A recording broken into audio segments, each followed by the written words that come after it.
हरि जानकीकान्तस्मरणं जय जय राम राम। गोपिका जीवनस्मरणं गोविन्द गोविन्द। सद्गुरुमूर्ति की जय। गुरुर्ब्रह्मा गुरुर्विष्णु गुरुर्देवो महेश्वरः। गुरु साक्षात् परं ब्रह्म तस्मै श्री गुरवे नमः। गुरवे सर्वलोकानां भिषजे भवरोगिणां निधये सर्वविद्यानां दक्षिणामूर्तये नमः।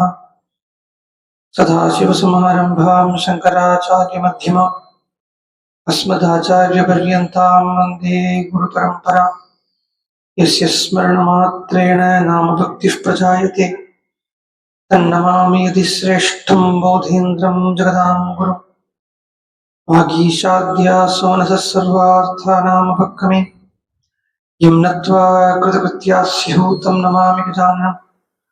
दोभिर्युक्ता चतुर्भिस्फटिकमणिमयीमक्षमालां दधाना हस्तैनेकेन पद्मं सितं पुस्तकं पुस्तकं चापरेण भासा कुन्देदुशङ्कस्फटिकमणिनिभा भासमाना समाना सा मे वाग्देवतेयं निवसतु वदने सर्वदा सुप्रसन्ना। कूजन्तं राम रामेति मधुरं मधुराक्षरम् आरुह्य कविताशाखां वन्दे वाल्मीकिकोकिलम्। वाल्मीकिर्मुनिसिंहस्य कवितावनचारिणा शृण्वन् रामकथानादं को न याति पराङ्गतिम्। यः पिबन्ति सततं रामचरितामृतसागरम् अतृप्तस्थं मुनिं वन्दे प्राजेतसमकल्मषम्। पिपीलिकाग्रहजातं वाल्मीकिर्दिविश्रुतं कविमुख्यम् रामायणस्य जनकम् उपास्महे सततं क्षेमाय। गोष्पदीकृतवाराशीमशकीकृतराक्षसम् रामायणमहामालारत्नं वन्दे नीलात्मजम्। आञ्जनेयमतिपाटलाडनं काञ्चनाब्जगमनीयविग्रहम् पारिजाततरुमूलवासिनं भावयामि पवमाननन्दनम्। यत्र यत्र रघुनाथकीर्तनं तत्र तत्र कृतमस्तकाञ्जलिं बाष्पवारि परिपूर्णलोचनं मारुतिं नमत राक्षसान्तकम्। वेदवेद्ये परे पुंसि जाते दशरथात्मजे वेदः प्राचीनसादासीत् साक्षात् रामायणात्मना। वैदेही सरिदं सरुद्रमतले हैमे महामण्डपे मध्ये पुष्पकमासने मणिमये वीरासने सुस्थितम्। अग्रे वाचिकदिप्रभृते तत्त्वं मुनिभ्यः परं व्याख्यान्तम्। भरतादिभिः परिवृतं रामं भजे श्यामलम्। नमोऽस्तु रामाय सलक्ष्मणाय देव्यै यदस्यै जनकात्मजायै। नमोऽस्तु रुद्रेन्द्रियमानिलेभ्यो नमोऽस्तु चन्द्रार्कमरुद्गणेभ्यः। सकृदेव प्रपन्नाय तवास्मीति च याचते अभयं सर्वभूतेभ्यो ददाम्येतत्प्रदं मम। सर्वलोकशरण्याय राघवाय महात्मने निवेदयत मां क्षिप्रं विभीषणोपस्थितम्। योऽन्तःप्रविश्य मम वाचमिमां प्रसुप्तां सञ्जीवयत्यखिलशक्तिधरस्वधाम्ना अन्यान् सहस्रशरणश्रवणत्वगादीन् प्राणान् नमो भगवते पुरुषाय तुभ्यम्।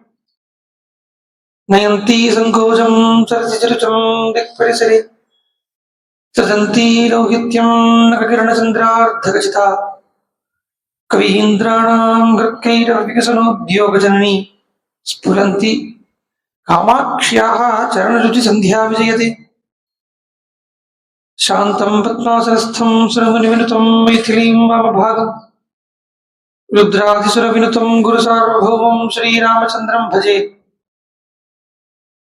सप्तप्राकारमध्ये सरसिजमुकुलोद्भासमाने विमाने कावेरी मध्यदेशे मृततरफणिराट् भोगपर्यङ्गभागे निद्रामुद्राभिरामं कडिनिगडशिरः पार्श्वविन्यस्तहस्तं पद्मादात्रीकराभ्यां परिचितचरणं रङ्गराजं भजेऽहम्।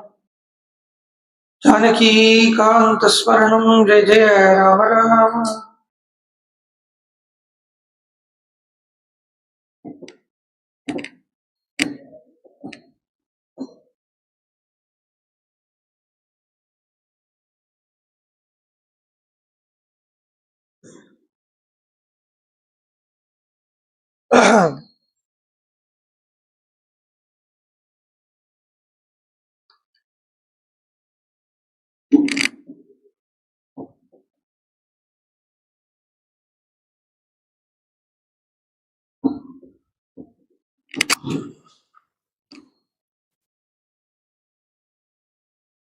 வைராக்கியம் அப்படிங்கிறது தான் பகவானை அடையறதுக்கு உண்டான முதல் வஸ்துவா இருக்கு. வைராக்கியம் உலக விஷயத்துல வைராக்கியம் வர்றதுங்கிறது ஏதோ ஒரு எங்கேயோ இருக்கிற கோடியில ஒரு மூலையில ஒருத்தனுக்கு தான் பூர்ணமான வைராக்கியம் வருது. அது வரைக்கும் வர்றது வந்திருக்கு அப்படிங்கிறது நினைக்கப்பட்ட வைராக்கியம் உண்மையான வைராக்கியமாக இருக்கிறது இல்லை. சாப்பல்யம்ங்கிறது ஒட்டின்ட்டுதான் இருக்கு ஜீவன். வைராக்கியம் அப்பப்போ வைராக்கியம் வந்த மாதிரி தோணும். ஆனா அது உண்மையான வைராக்கியமா அப்படின்னு அந்த கட்டம் வரும்போதுதான் புரியுது. வைராக்கியம் பூர்ண வைராக்கியம் உண்மையான வைராக்கியம் அப்படின்னு எப்படி இருக்கும் அப்படின்னு கேட்டா, எது ரொம்ப பிடிக்குமோ அது வரத்தக்க சரி ஒரு வாட்டி தானே பரவாயில்லை அப்படின்னு அந்த அட்ஜஸ்ட் பண்ணிக்கிறோம் அப்படிங்கிற அந்த எண்ணம் வர்றதே வைராக்கியத்தினுடைய குறைபாடை காண்பிக்கிறது. பூர்ணமான வைராக்கியம் மந்தமான வைராக்கியம் இருக்கப்பட்டவனுக்கு உலகத்திலேயும் சரி ஈஸ்வரன் விஷயத்திலேயும் சரி சக்சஸ்ஃபுல் ஆக முடியாது. பூர்ணமான வைராக்கியம் இருக்கிறவனுக்கு தான் உலகத்திலையுமே ஜெயிக்க முடியும் அப்படிங்கிறத இன்னைக்கு வரக்கூடிய மேதாவிகள்கிட்டயோ இல்லை பிசினஸ்ல ரொம்ப தேர்ச்சி பெற்றவாழ்கிட்டயோ உலக லௌகிகத்துல கூட எப்ப ஏற்பட்ட வைராக்கியம் இருந்தால் தான் சக்சஸ்ஃபுல் ஆக முடியும் அப்படிங்கிறத பார்க்க முடியும். பெரிய படிப்பு படிக்கிறா, பெரிய காரியங்களை சாதிக்கிறா அப்படின்னா அவ படிக்கக்கூடிய சமயத்தில் எப்படி இருந்திருப்பா அப்படின்னா சுகத்தையும் நித்ரையும் தள்ளி வச்சு இருந்திருப்பா. வித்யா துரானா சுகம் நித்ரா அப்படின்னு சொல்றது. உலக விஷயத்துல சக்சஸ் ஆகிறதுக்கு கூட அந்த விஷயத்தை பொறுத்த மட்டும் உண்டான வைராக்கியம் தேவைப்படுறது அப்படிங்கிறத அலௌகிகமான அப்ராகிருதமான ஈஸ்வர விஷயத்த ஈஸ்வரரை அடையிறது அப்படிங்கிறது எந்த அளவுக்கு அதுல வைராக்கியம் திடமா இருக்கணும். மந்த வைராக்கிய பத்தி இங்க பேச்சில்லை, திருட வைராக்கிய பத்தி தான் பேசுறது. மந்த வைராக்கியினுடைய லட்சணம் எப்படி இருக்கும்னு கேட்டா, ஏதோ பகவான் வச்சுட்டு இருக்காரு, காப்பாத்தின்னு இருக்காரு போறது, இது மந்த வைராக்கியம் தான். பூர்ண வைராக்கியம் இது இல்லை. ஏதோ பகவான் வச்சுட்டு இருக்காரு, காப்பாத்துறாரு சொல்றது அது என்ன, அதுல மந்த வைராக்கியத்தை தான் காட்டுறது. பூர்ண வைராக்கியம் அப்படி பூர்ண வைராக்கியா இருக்கப்பட்டவன் தான் பகவானால ரட்சிக்கப்பட்டு இருக்கானா பட்டு இருக்கலையாங்கிற கவலையை வச்சுக்க மாட்டான். அதை கூட ஈஸ்வரன் கிட்ட விட்டு கொடுக்கறது. வைராக்கியம் அப்படின்னு சொன்னாலே பொதுவா என்ன அப்படின்னா, மலையாளத்துல வைராக்கியத்துக்கு பகை அப்படின்னு அர்த்தம் உண்டு.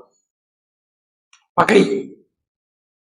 ஆனா பகைன்னா அப்ப அதுல என்ன வருது, வெறுப்பு வருது. வெறுப்புனாலதான் பகை வரும், இல்லாட்டா பகையினால வெறுப்பு வரும்.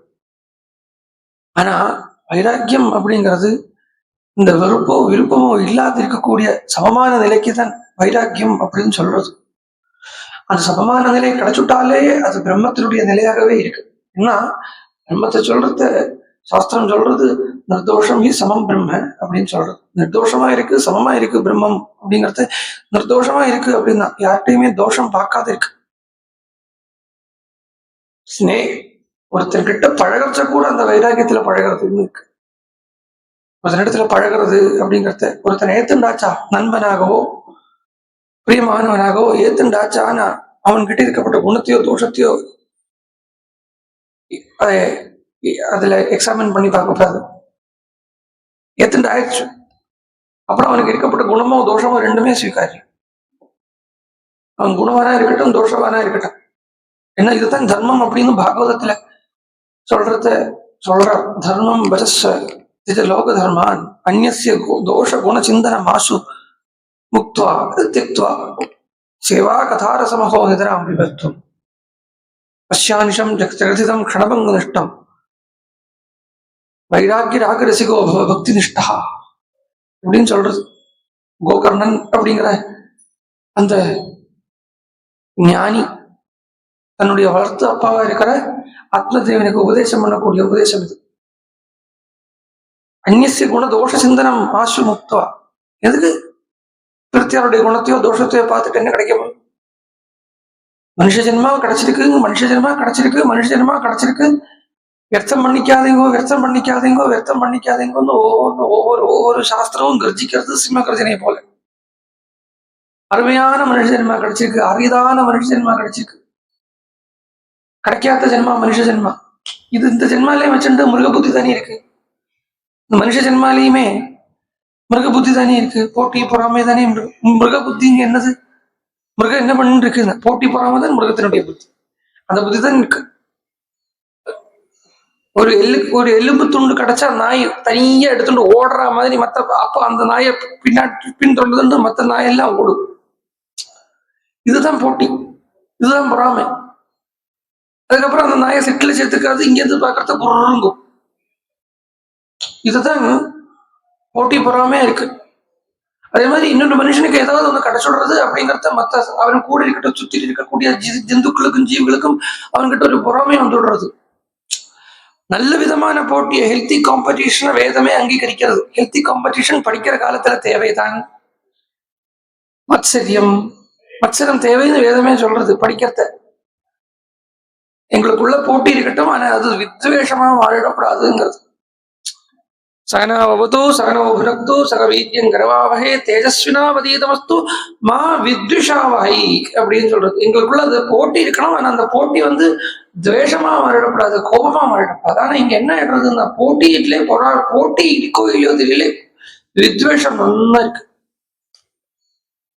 இதெல்லாம் அப்ப என்னன்னா கீழ் கண்டது. அதெல்லாம் இன்னும் மனித உடல் இருக்கே ஒழிய மனிதன் ஆகலைன்னு உள்ளது. மனித உடல்கள்ல கிடைக்கிறதுன்னு ஒண்ணு, மனிதனாக இருக்கிறது ஒண்ணு. கஜேந்திரன் அப்படிங்கிற யானையை பார்த்தேன்னா யானை உடல் இருக்கக்கூடிய பக்தன் மனுஷனா இருக்கான். யானை உடல் இருந்தா மனுஷனா இருக்கான் கஜேந்திரன், இல்லையோ? யானை உடல் எடுத்துட்டா மனுஷன். என்ன அவனுக்கு பகவானை கூப்பிடணும் அப்படிங்கிற எண்ணம் வந்தது. அப்ப கஜேந்திரனை ஒரு யானை அப்படின்னு சொல்லிட முடியாது, யானை உடல் எடுத்துட்டா மனுஷன். ஆனா மனுஷனை பல சமயம் பாக்குறத மனித உடல் எடுத்துட்டு இருக்கிற நாய், மனித உடல் எடுத்துட்டு இருக்கிற பன்றி, மனித உடல் எடுத்துட்டு இருக்கிற கழுதை, மனித உடல் எடுத்துட்டு இருக்கிற கொக்கு, மனித உடல் எடுத்துட்டு இருக்கிற தவளை, இப்படித்தான் மனுஷன் போயிட்டு இருக்க. நம்மளே நமக்கு என்ன வாசனை இருக்குங்கிறத அப்பப்போ நம்ம உட்காந்து கண்டுபிடிச்சிடலாம். நம்மளை ஏமாத்திக்க வேண்டாம். வேற யாரும் ஏமாத்திக்கிறது, லோகத்தை அம்மா அப்பாவை ஏமாத்துறது, அப்படியே பத்னியை ஏமாத்துறது, புருஷனை ஏமாத்துறது எல்லாம் போட்டும். அட்லீஸ்ட் நமக்கு நம்மளாவது உண்மையா இருக்கணும். நம்ம பொறுத்த மட்டும் நம்ம உண்மையா இருக்கணும். அப்போ உட்காந்து யோசிச்சு பார்க்கணும், சாது தர்மம் அப்படிங்கிறது என்ன. சீதை சொல்றா ராவணன் கிட்ட, சாது தர்மம் அவேக்ஷஸ்வ சாது சாது விரதஞ்சர அப்படின்னு சொல்ற. சாது தர்மத்தை அவேக்ஷஸ்வ, சாது தர்மத்தை பாரு, ஒன்னு நீ பாரு, சாதுக்களை பாரு, ஒன்ன பாரு. சாதுக்கள் எப்படி இருக்கா, நான் எப்படி இருக்கேன்னு பாரு. சத்துக்கள் எப்படி இருக்கா, பகவானை அடைஞ்சவா சத்துக்கள், அவ எப்படி இருக்கா, நாம எப்படி இருக்கோம் அப்படிங்கிறத பாரு. இது சொல்றா சீதை, சொல்லி காட்டுறா ராவணன் கிட்ட சொல்றது. அப்போ ஒரு ஒரு ஒரு பெஞ்ச் மார்க் அப்படின்னு வச்சுட்டோம்னா அது எப்படி இருக்கு, ஒரு மகான் அப்படின்னு எடுத்துட்டோம்னா ஈஸ்வரனை சாட்சாத்காரம் பண்ணினவர் அப்படின்னு எடுத்துட்டானா, இல்லைன்னா அதுக்கு மகான்கள் கலியுகம் இருக்கு, இந்த லோகத்திலேயே பார்க்க வேண்டாம், நமக்கு மகான கண்ணுல காண கிடைக்கலை அப்படின்னு இருக்கிற பட்சத்துல புராணத்தை பார்த்தா போறோம், இதிகாசத்தை பார்த்தா போறோம். லக்ஷ்மணன் எப்படி இருக்கா, சீதை எப்படி இருக்கா, அயோத்திய ஜனங்கள் எப்படி இருக்கா, தசரதன் எப்படி இருக்கா, கௌசல்யா கைகேயி சுமிதா எப்படி இருக்கா, எல்லாத்துக்கும் நமக்கு இவ எப்படி இருக்குன்னா இவ எல்லாமே ராமனை அடைஞ்சவா அப்படிங்கிறத, அந்த லக்ஷ்மணன் என்கிற ராமனை பூர்ணமா அடைஞ்சவர் எப்படி இருக்கா, நாம எப்படி இருக்கோம். அப்ப ராமன் அடையறதுக்கு என்னென்ன வேண்டி இருக்கு, இது பார்க்கணும். இது இது இது பார்க்கறத நமக்கு இருக்கப்பட்ட வெளியில காட்டிக்கிறது, நம்ம எப்பவுமே யாருமே வெளியில காட்டிக்கிறதுக்கு நம்மளுக்கு இருக்கப்பட்ட குட் குவாலிட்டிஸ் மாத்திரம் தான் காட்டிப்போம். நம்ம யாருமே வெளியில காட்டிக்கிறது ரொம்ப நம்மளை விட நல்லவா இல்லை அப்படிங்கிற எண்ணத்துலதான் வெளியில காட்டிப்போம்.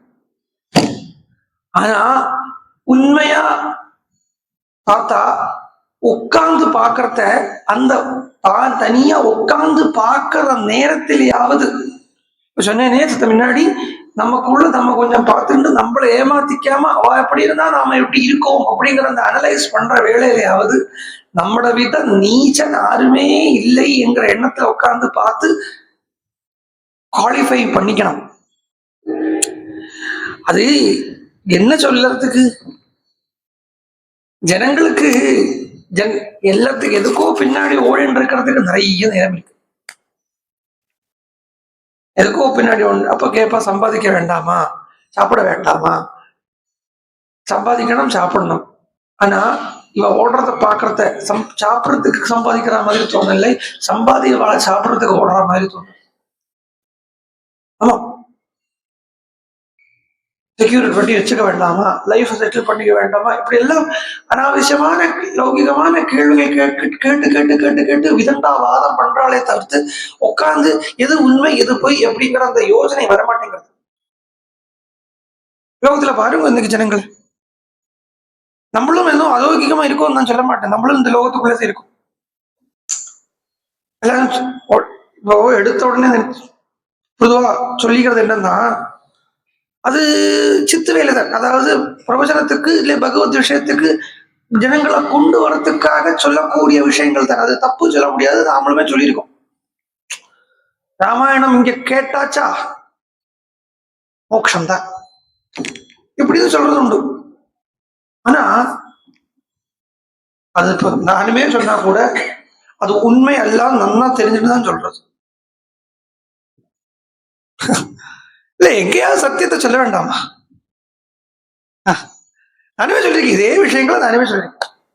இல்ல காசி வந்தாச்சா முக்தி தான், அயோத்தியா வந்தாச்சா மோட்சம்தான், பண்டரிபுரத்தை நினைச்சாச்சா மோட்சம்தான், கங்கை அப்படின்னு எங்கேருந்தோ இது சொல்லியாச்சா முக்தி தான் அப்படிங்கிற ஸ்லோகம். அந்த அப்படி சொல்லக்கூடிய ஸ்லோகத்துல கூட அந்த மாதிரி சொல்றது இல்லை. கங்கே கங்கே யோ புரியாது யோஜனானாம் சதைரபி முச்சதே சர்வ பாபேபியோ விஷ்ணு லோகம் சகச்சதின்னு சொல்றத கொஞ்சம் நேரத்துக்கு அந்த பாவம் போகலாம் ஒழிய அந்த பாவ வாசனை போகாமல் பாவம் போகிறது இல்லை. சரி, கங்கே சொல்லிட்டோம், பாவம் எல்லாம் போயிடுத்து, திருப்பி அடுத்த நேரம் என்ன பண்ண போறோம்? பாவத்துக்குள்ளதானே திருப்பி போறோம். நான் கங்கே சொல்லிட்டேன் இல்லையா, என்னோட பாவம் எல்லாம் போயிடுத்து அப்படின்னு அந்த கர்வம் வந்துட்டு இருக்கப்பட்டவன் எல்லாத்தையும் அளக்கத்தானே போறோம். நீங்களாம் என்ன பக்தி பண்றீங்க இப்படி கேட்பா, உங்களுக்கு எல்லாம் பக்தியே இல்லை அப்படின்றவா. இப்படிலாம் சொல்லுவா. அது தனக்குள்ளதை பார்க்கறதுக்கு தெரிய மாட்டேங்கிறது. அந்நிய குண தோஷ சிந்தனை மாச முக்தம்னு போகர்ணன் சொல்லியிருக்கானே. இது அதாவது இந்த இந்த உண்மையாக உட்கார்ந்து முக்தி பகவானை அடையிறது அப்படிங்கிறதுனுடைய அந்த சொரூபம் எப்படி இருக்கும் அப்படிங்கிறத யோசிச்சு கூட பார்க்காமக்கு பிளைண்டா ராமாயணம் கேட்டாச்சு இல்லையா, அதனால என்னை விட லோகத்துல யாருமே கிடையாது இப்படிங்கிற அந்த ஒரு கர்வம் வந்துடுறது. இந்த கர்வத்துக்காக இல்லை சத்சங்கம், இதிகாச புராண சிரவணமோ பட்டனமோ பஜனை பாடுறதோ நாம சங்கீர்த்தனமோ கர்வத்துக்காக இல்லை, வினயம் வரத்துக்காக. பாருங்கோ அத இது நான் சொல்றது வந்து என்ன சொல்ல, இந்த பூசி மொழிகையே சொல்றது இல்லை, அப்படியே உள்ளது உள்ளபடியே சொல்றேன். வித்யா ததாதி வினயம் அப்படின்னு சொல்றது. எப்படி இருப்பன் ஒரு பக்தன் அப்படின்னு கேட்டா, வினயத்துல வினய சுரூபமா இருப்பன் சைதன்ய மகாபிரபு போல, ராமகிருஷ்ண பரமஹம்சரை போல, யோகி ராம் சரத்குமாரை போல, ஆஞ்சநேய சுவாமியை போல. ஆஞ்சநேயர் வந்து பாக்குறத மத்த பிரத்யவரை கச்சித் நாசி சுக்ரீவ சன்னிதோன்னு தன்னை சொல்லிக்கிறார். என்னை விட பலகீனமானவன் அந்த கூட்டத்திலேயே கிடையாதே அப்படின்னு சொல்லிக்கிறத எப்பேற்பட்ட ராம பக்தன், எவ்வளவு நாம சங்கீர்த்தனம் பண்ணின பக்தன். ராமரே சாட்சாத் ஸ்ரீ ராமச்சந்திரமூர்த்தியை தன்னுடைய நாமாவை ஹனுமானு கொடுத்து அந்த ஹனுமான் சீதையை போய் தரிசனம் பண்ணி ராவணனுக்கு உபதேசத்தை பண்ணி திருப்பி ராவணகிட்டே வந்த அப்பேற்பட்ட வீர பிரச்சண்டத்தை காண்பிச்ச அந்த வீர சாகசியான அந்த ஹனுமான் அப்படிங்கிற அந்த ஆஞ்சநேய பிரபு மற்ற வான்ற எல்லாரும் கூடி சேர்ந்து ஓ சுவாமினிதே பக்தி அப்படின்னு சொல்ற ஆஞ்சநேயர் பார்த்து, ஓ ஆஞ்சநேயா உங்கள்கிட்ட எப்பேற்பட்ட பக்தி இருக்கு அப்படின்னு பாக்குறத ஒரு நெல்லிடை கூட அந்த கர்வம் மண்டல ஏறல. ஆனா இன்னைக்கு நாம லோகத்துல பார்த்தோமே ஆனால் நமக்கு ஈஸியா ஒரு நாளைக்கு ஒரு 108 நாமா சொல்றதுக்குள்ளே நாம பக்தன் அப்படிங்கிற தப்பான எண்ணம் எல்லாம் நமக்குள்ள ஏறி கர்வம் வந்து மற்றவாள் எல்லாரையும் பார்த்து அலட்சியம் பண்ணி எல்லார்கிட்ட அலட்சியம், நான் நாமா சொல்லிட்டேன், அதனால எனக்கு மேல ஆரும் கிடையாது இப்படிங்கிற ஒரு தப்பான எண்ணங்கள் எல்லாம் வந்து கர்வம் தான் கொடுக்கறதே ஒழிய இந்த சத்சங்கமோ இந்த பஜனையோ இல்ல இந்த கதாசிரவணமோ வினயம் கொடுக்கவே மாட்டேங்கிறது. அந்த வினயம் யாரு கிடைக்குன்னா, 1,00,000 பேர் கேட்கிறாருன்னா அந்த லட்சத்துல ஒருத்தன் ஏதோ ஒரு ஓரத்துல உட்கார்ந்து இருப்பனே அவனுக்கு தான் அந்த வினயம் உண்மையா கிடைக்கும். அப்ப அவனுக்கு மாத்திரம் தான் அந்த சத்சங்கமோ அந்த பிரவச்சனமோ அந்த நாம சங்கீர்த்தனமோ அது பிரயோஜனப்பட்டிருக்கு. மற்றவர்களுக்கு அந்த நேரத்துல பிரயோஜனப்படலைன்னு சொல்றதுல தப்பே இல்லை. அப்ப வைராக்கியம் அப்படின்னு சொல்றது என்ன இருக்கு அதுல? இந்த அபிமானம், இந்த அனாவசியமான இந்த அபிமானத்தை அப்படி அந்த அபிமானங்கிற அந்த சட்டையை அப்படியே கழட்டி போட வேண்டிய நேரம் ஆயாச்சு.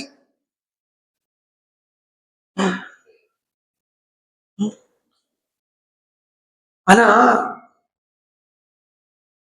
அது இல்லாம அந்த அபிமானத்தை சுமக்கிறதுங்கிறது கழுதை வீணா சுமக்கிறதே அதுக்கு சம்பந்தம். இந்த கர்வத்தில் இருக்கிறது, கர்விச்சுக்கிறது அப்படிங்கிறது. எங்கேயோ பக்தாள் போனா, ரமண ஆசிரமத்திலேருந்து ஹிமாலயத்துக்கும் எங்கேயோ போனா, அதாவது ஃபர்ஸ்ட் என்னன்னு கேட்டா தீர்த்தாடனம்ங்கிறது சொல்லியிருக்கு சாஸ்திரத்துல. தீர்த்தாடனம் பூணம் அப்படின்னு சொல்றது என்ன, அந்த தபஸ் பண்ணிடுவாழ அந்த அந்த சக்தி, அந்த எனர்ஜியானது அந்த தீர்த்தத்தில் இருக்கும். அது நம்மளுடைய சரீரத்துல புகழும் ஒர்க்காகும் எல்லாம் கிளம்பும். ஆனா இந்த தீர்த்தாடனம் போனால் பகவானை அடையலாம் அப்படிங்கறத நினைக்க வேண்டாம். தீர்த்தாடனம் போனால்தான் பகவான் அடைய முடியுங்கிறத நினைச்சுக்க வேண்டாம். ஈஸ்வரன் அடையறதுக்கு உட்கார்ந்த இடத்துல இருந்து அடையலாம். தியாகராஜ சுவாமி ரொம்ப இடத்துக்கெல்லாம் போன மாதிரியே தெரியலை. அவர் திருப்பதி வரைக்கும் போயிட்டு திரும்பி வந்துட்டார், அவ்வளவுதான். அப்போ தீர்த்தாடனம் ஈஸ்வரனை கையில கொடுத்துரும் அப்படின்னு பகவான் ரமண மகர்ஷி சொன்னார். யாரோ ஹிமாலயத்துக்கெல்லாம் போனா, இங்க போறோம் அப்படின்னு சொன்ன உடனே கேட்டார், அங்க போனா என்ன 6வது பூதம் கிடைக்க போறதா கேட்டார். பஞ்சபூதம் தானே இருக்கு, அங்க போனா என்ன 6வது பூதம் கிடைக்குமா எப்படின்னு கேட்டா. பட் ஒரு சத்சங்கம், ஒரு தீர்த்தாடனம் அப்படிங்கிறத அதுல சம் ஸ்பிரிச்சுவல் ஆஸ்பெக்ட் நமக்குள்ள வரதுங்கிறது சம்சயம் இல்லை. ஆனா அப்படி போனாதான் பகவானை கிடைக்கும் அப்படின்னு சொன்னா, ஐயோ நீங்கள்லாம் போனதே இல்லையா, கங்கைக்கே போனது இல்லையா, பிருந்தாவனத்துக்கே போனது இல்லையா, இங்க போன இல்லையா, அங்க போகலையா, லைஃபே வேஸ்ட் பண்ணிட்டே, இப்படி உள்ள எண்ணம் வச்சுக்கப்படாது. ஓகே, பகவானுடைய ஒரு கருணையினாலதான் இந்த இடங்கள் எல்லாம் பார்க்கறதுக்கு முடியும் அப்படின்னா கூட, பிசிக்கலா பார்க்கறதுன்னு ஒன்னும் இருக்கு, மானசீகமா பார்க்கறதுன்னு ஒண்ணு இருக்கு. பிசிக்கலா அங்க போனால்தான் பிருந்தாவன தரிசனம் ஆகுங்கிறது கிடையாது. போக்குறதுக்கு சக்தி இல்லாதவர்களுக்கு இங்க உட்கார்ந்தே அந்த தரிசனம் உண்டாகும். உண்மையா கதறினோமானா இது மாதிரி தான் வைகுண்டமும். அப்போ வைராக்கியம் அப்படிங்கிறது லேசான விஷயம் இல்லை. நம்ம சொல்லிக்கிறத சொல்லுவோம், ஏதோ பகவான் வைராக்கியத்தை கொடுத்துட்டாருமோ. வெண்டைக்காய் கத்திரிக்காயில கொடுக்கப்பட்ட வைராக்கியம் இல்லை. வைராக்கியங்கிறது ஓரொரு விஷயத்துல இந்த வைராக்கியம் அது இந்த சாதன சதுஷ்டயம் அப்படின்னு சொல்றதுல விவேகம் ஒண்ணு, வைராக்கியம் ஒண்ணு, சமதமாதிகள், ஷட்க சம்பத்திகள் அதை சொல்றது, அப்புறம் முமுட்சுத்தம். இத 4ஐயும் பாக்குறத ஒவ்வொன்னும் கிடைக்கிறதுக்கு இந்த விவேகம் வரத்துக்கே எவ்வளவு ஜென்மம் எடுக்க வேண்டியிருக்கு. விவேகம் கிடைக்கிறதுக்கு எவ்வளவு எக்ஸ்பீரியன்ஸ் பட வேண்டியிருக்கு தெரியுமா? விவேகத்துக்கு அப்புறம் வைராக்கியம், அது எங்கேயோ கோடியில் ஒருத்தனுக்கு வரப்போறது. அது சமதமாதிகள் எங்கேயோ கோடியில் ஒருத்தனுக்கு வரப்போறது. முமுட்சுத்துவம், உண்மையான முமுட்சுத்துவமும் ஏதோ கோடியில் ஒருத்தனுக்கு தான் வரப்போறது. இந்த லோக வாசனை உள்ளேந்து போகாமைக்கு விவேகமோ வைராக்கியமோ சமதமாதிகளோ முமுட்சுத்துவமோ இதெல்லாம் அப்படி ஒன்றும் லேசில வர்றது இல்லை. அப்படி எங்கேயோ கோடியில் ஒருத்தனுக்கு அது வந்திருக்கு. பக்தியே அப்படித்தானே. கோவிலுக்கு போறதுங்கிறது பக்தின்னு சொல்லிட முடியாது. கோவிலுக்கு போறது தான் பக்தி அப்படின்னு சொல்லிடவே முடியாது. கோவிலுக்கு போறது ஒரு பார்ட் ஆஃப் பக்தி. அங்கேயும் போய் என்ன கேட்டுக்கிறோம், கல்யாணம் ஆகணும், குழந்தை பிறக்கணும், அந்த வீட்டுக்கு இது போகணும், அது ஆகணும், இல்ல நான் நன்னா இருக்கணும், லோகமே லோகா சமஸ்தா சுகினோ பவந்து சொல்றதே பக்தி இல்லை. உண்மையான இந்த ஞான பக்தி இல்லை. எங்க வரைக்கும் நான் சொல்லியிருக்கேன் பாருங்க, லோகா சமஸ்தா சுகினோ பவந்து அப்படின்னு சொல்றதே ஞான பக்தி இல்லை. ஏன்னா இந்த லோகா சம்ஸ்தா சுகினோபவந்து பகவான் கிட்ட பிரார்த்தனை பண்ணிக்கிறதுல அந்த லோகத்துக்குள்ள ஒன்னா நான் இருக்கேன் இல்லையா, இந்த லோகத்துக்குள்ள ஒருத்தரா நான் இருக்கேன் இல்லையா, அப்போ நானும் நன்னா இருக்கணும் அப்படின்னு தானே சைடு வழி, அதாவது இன்டைரக்டா பகவான் கிட்ட கேட்கிறோம். பக்தி அப்படின்னு சொல்றாங்களே, பகவானுக்காக பகவானை உபாசனை பண்றது மாத்திரம் தான் பக்தியாகவே ஒழிய மற்றபடி லோகா சமஸ்தா சுக்கிரோபவந்து சொல்றது கூட பூர்ண ஞான பக்தின்னு சொல்லியிருக்க முடியாது முடியாது. அவ எங்க இருக்கு பக்திங்கிறது, எங்க இருக்கு வைராக்கியம்ங்கிறது, எங்க இருக்கு ஞானம்ங்கிறது. ஆனா இது எதுவுமே அதுக்கு மேல நம்ம இந்த சில ஆளுக்கு ஜோசிக்காரன் போறதுக்கு பயம் இருக்கும் தெரியுமோ. சில ஆளுக்கு ஜோசியனை பார்க்கறத ரொம்ப கேட்கணும் ஒரு எக்ஸைட்மெண்ட் இருக்கும். சில ஆளுக்கு ஜோசியனை பார்க்கறதையே பயம் வந்துடும். ஏன்னா இவ ஏதாவது உண்மையை சொல்லிட்டு போறானே. உண்மையை சொல்றது, உண்மையை கேட்கறதுக்கு பயம் இருக்கு எல்லாருக்கும். சத்தியத்தை கேட்கறதுக்கு பயம் உண்டு. உண்மையை கேட்கணும், உண்மையை சொல்லிடுவாளோ அப்படிங்கிற பயம் எல்லாருக்குமே உண்டு இருக்கு. அப்போ அந்த உண்மையை கேட்கறதுக்கு உண்டான பயம் மாதிரி தான் நம்ம என்ன நினைச்சுட்டு இருக்கோம்னா, கண்மூடித்தனமா இல்லை, கண்மூடித்தனமா நம்மளை கண்மூடித்தனமா ஆக்கிண்டு இதுதான் பக்தி, இதுதான் ஞானம், இதுதான் வைராக்கியம், இப்படித்தான் ஈஸ்வரன் அப்படின்னு எல்லாத்தையும் நம்மளுடைய குறுகின மனப்பார்வையில லிமிட் படுத்துறோமே ஒழிய அதை அந்த பக்கம் இதை மீறிண்டு பாக்குறதுக்கு தைரியப்பட மாட்டேங்கும். நம்மளுடைய மனசுல எது வச்சுட்டு இருக்கோமோ அதை மாத்திரம் தான் அந்த குதிரைக்கு கடியான் போட்ட மாதிரி அப்படி போயிட்டு இருக்க வழிய ஈஸ்வரனை அப்படி அல்ல, பகவான் அப்படி எல்லாம் லிமிட் படுத்திட முடியாது. இது ஒரு வரையறைக்குள்ள உட்படுத்திட முடியாது பகவான், ஒரு வரையறைக்குள்ள உட்படுத்த முடியாது பக்தியை, ஒரு வரையறைக்குள்ள உட்படுத்த முடியாது வைராக்கியத்தை.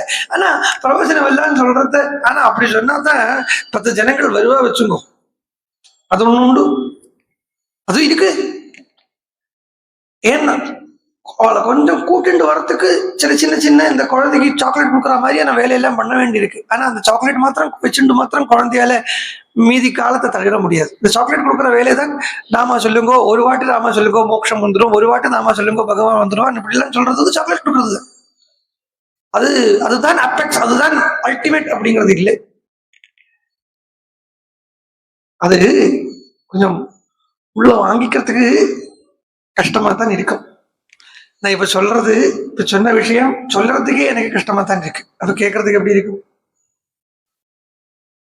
சொல்ற எனக்கே கஷ்டமா தான் இருக்கு. என்ன அப்போ நம்ம இவ்வளவு நாளைக்கு என்ன பண்ணிட்டு இருக்கோம் அப்படின்னு யோசிக்கணும். என்னெல்லாமோ பண்றோம், கூட 10 நாம சொல்றோம், என்னெல்லாமோ பண்றோம், கூட கோயிலுக்கு போய் கையெடுத்து கும்பிடுறோம், என்னெல்லாமோ பண்றோம், அப்போ பகவானுக்கு 2 பூவை போடுறோம். இது போருமா அப்படின்னு கேட்டான். போரும் யாருக்கு தான் லோகத்துல வாழணும்னு ஆசைப்பட்டவனுக்கு, லௌகிகமா இருக்கணும்னு ஆசைப்பட்டவனுக்கு, எப்படாவது ஏதாவது ஜென்மத்துல எங்கேயோ பகுனாம் ஜென்மனாம் அந்தே அப்படின்னு பகவான் அடையணும்னு ஆசைப்படுறவனுக்கு இது போரும். இந்த பூ போடுறது, இந்த 2 நிமிஷம் கை கூப்பிடுறது, 10 நாமா சொல்றது, அவன் என்ன பண்ணணும், கொஞ்சம் முள்ள கிராஜுவலா அவனுக்கு அதை வைராக்கியத்தை கொடுத்து, அவரோட ஜென்மா தாண்டி அவனுக்கு அதை கொடுத்து இதை கொடுத்து அப்படி பண்ணி இப்படி பண்ணி இதை அவனை கரையேற்றுறதுக்கு கொஞ்சம் பகவான் நிறைய டைம் எடுத்து இருக்கு, பரவாயில்ல அப்படின்னு ஒரு ஆற போட்டு வச்சுக்கணும். இப்பவே அடையணும் அப்படிங்கிறவன் அப்படி இருந்தா முடியாது. தூக்கத்திலையும் விழிப்பிலையும் சதா சர்வ காலமும் ஈஸ்வரன் ஸ்மரணை இருக்கிறவனுக்கு மாத்திரம்தான் அந்த ஜென்மமே க்ஷிப்ரம் பவதி தர்மாத்மா அப்படின்னு பகவான் சொல்றாரு கீதையில. க்ஷிப்ரம் பவதி தர்மாத்மா சஸ்வத் சாந்தி மகச்சதி கௌந்தேய பிரதிஜானீகி நமே பக்தா பிரணஷ்யதி அப்படின்னு சொல்றது. க்ஷிப்ரம் பவதி தர்மாத்மா சஸ்வத் சாந்தி நிகச்சதிங்கிறது யாருக்குன்னு கேட்டா ஆசை பூரா அடங்கினவனுக்கு தான். லௌகிக ஆசைன்னு சொல்றத காபி சாப்பிடணும் போல இருக்குன்னு சொல்றது லௌகிக ஆசைதான். இந்த ஆகாரம் எடுத்துக்கணும் போல் இருக்கு, இன்னது பண்ணணும் போல் இருக்கு, இப்படி சொல்லிக்கிறதே லௌகிக ஆசை தான். என்னன்னா அந்த சமயத்துல அவனுடைய சிந்தை ஈஸ்வரனை விட்டு ஆகாரத்துக்குள்ள போயிடுது இல்லையா. இங்க போனம் போல் இருக்கு, அங்க இதை பார்க்கணும் போல் இருக்கு, அதை பார்க்கணும் போல் இருக்கு, அதுவும் லௌகிக ஆசை தான். எப்போ லௌகிக ஆசை அப்படின்னு நான் ஒண்ணு சொல்றேன். நானா அதை பத்தி வேற ஒன்றும் நினைச்சுக்காதீங்கோ.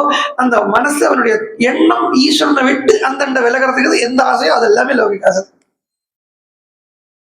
அதனாலதான் கீதையில சொல்றது சொன்னார், அபூரியமானம் அஜல பிரதிஷ்டம் சமுத்திரமாபகா பிரவிசந்தியத்வது தத்வத் காமாயம் பிரவிசந்தி சர்வேன சாந்தி மாப்னோதி ந காமகாமி. யாரு உண்மையான நிம்மதிய சாஸ்வதமான அந்த சாந்தியை யார் அடையறா அப்படின்னு கேட்டா, அபூரியமானம் அஜல பிரவிஷ்டம் சமுத்திரமாபகா பிரவிசந்தி எத்வது தத்வத் காமாயம் பிரவிசந்தி சர்வே.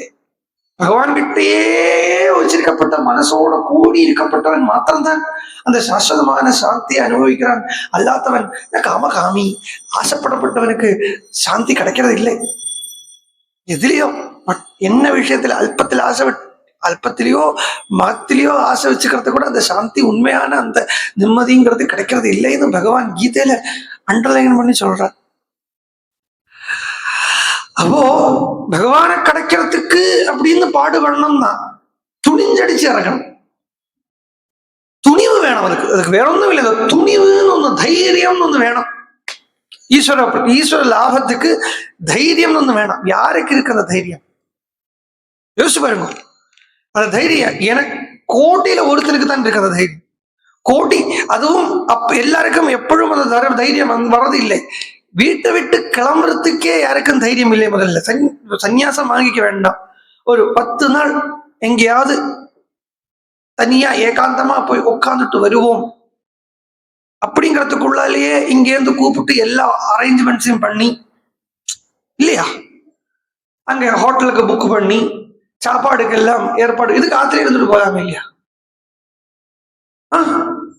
நம்மளோட இது எல்லாமே நான் இதையும் சேர்த்து தான் சொல்லிக்கிறேன். நம்மளோட என்ன அப்ப சில எப்படாவது ஒரு வாட்டி உண்மையும் கேட்டுக்கணும் இல்லையா, உண்மையான ஸ்திதியும் தெரிஞ்சுக்கணும் இல்லையா? எப்படாவது once in a blue moon. So அது இன்னைக்கு ஒரு சௌகரியம், அதனால இன்னைக்கு சொல்றதுக்கு முடியாது. கொஞ்சம் பேர் கூட இருந்தா எல்லாம் சொல்ல முடியாது.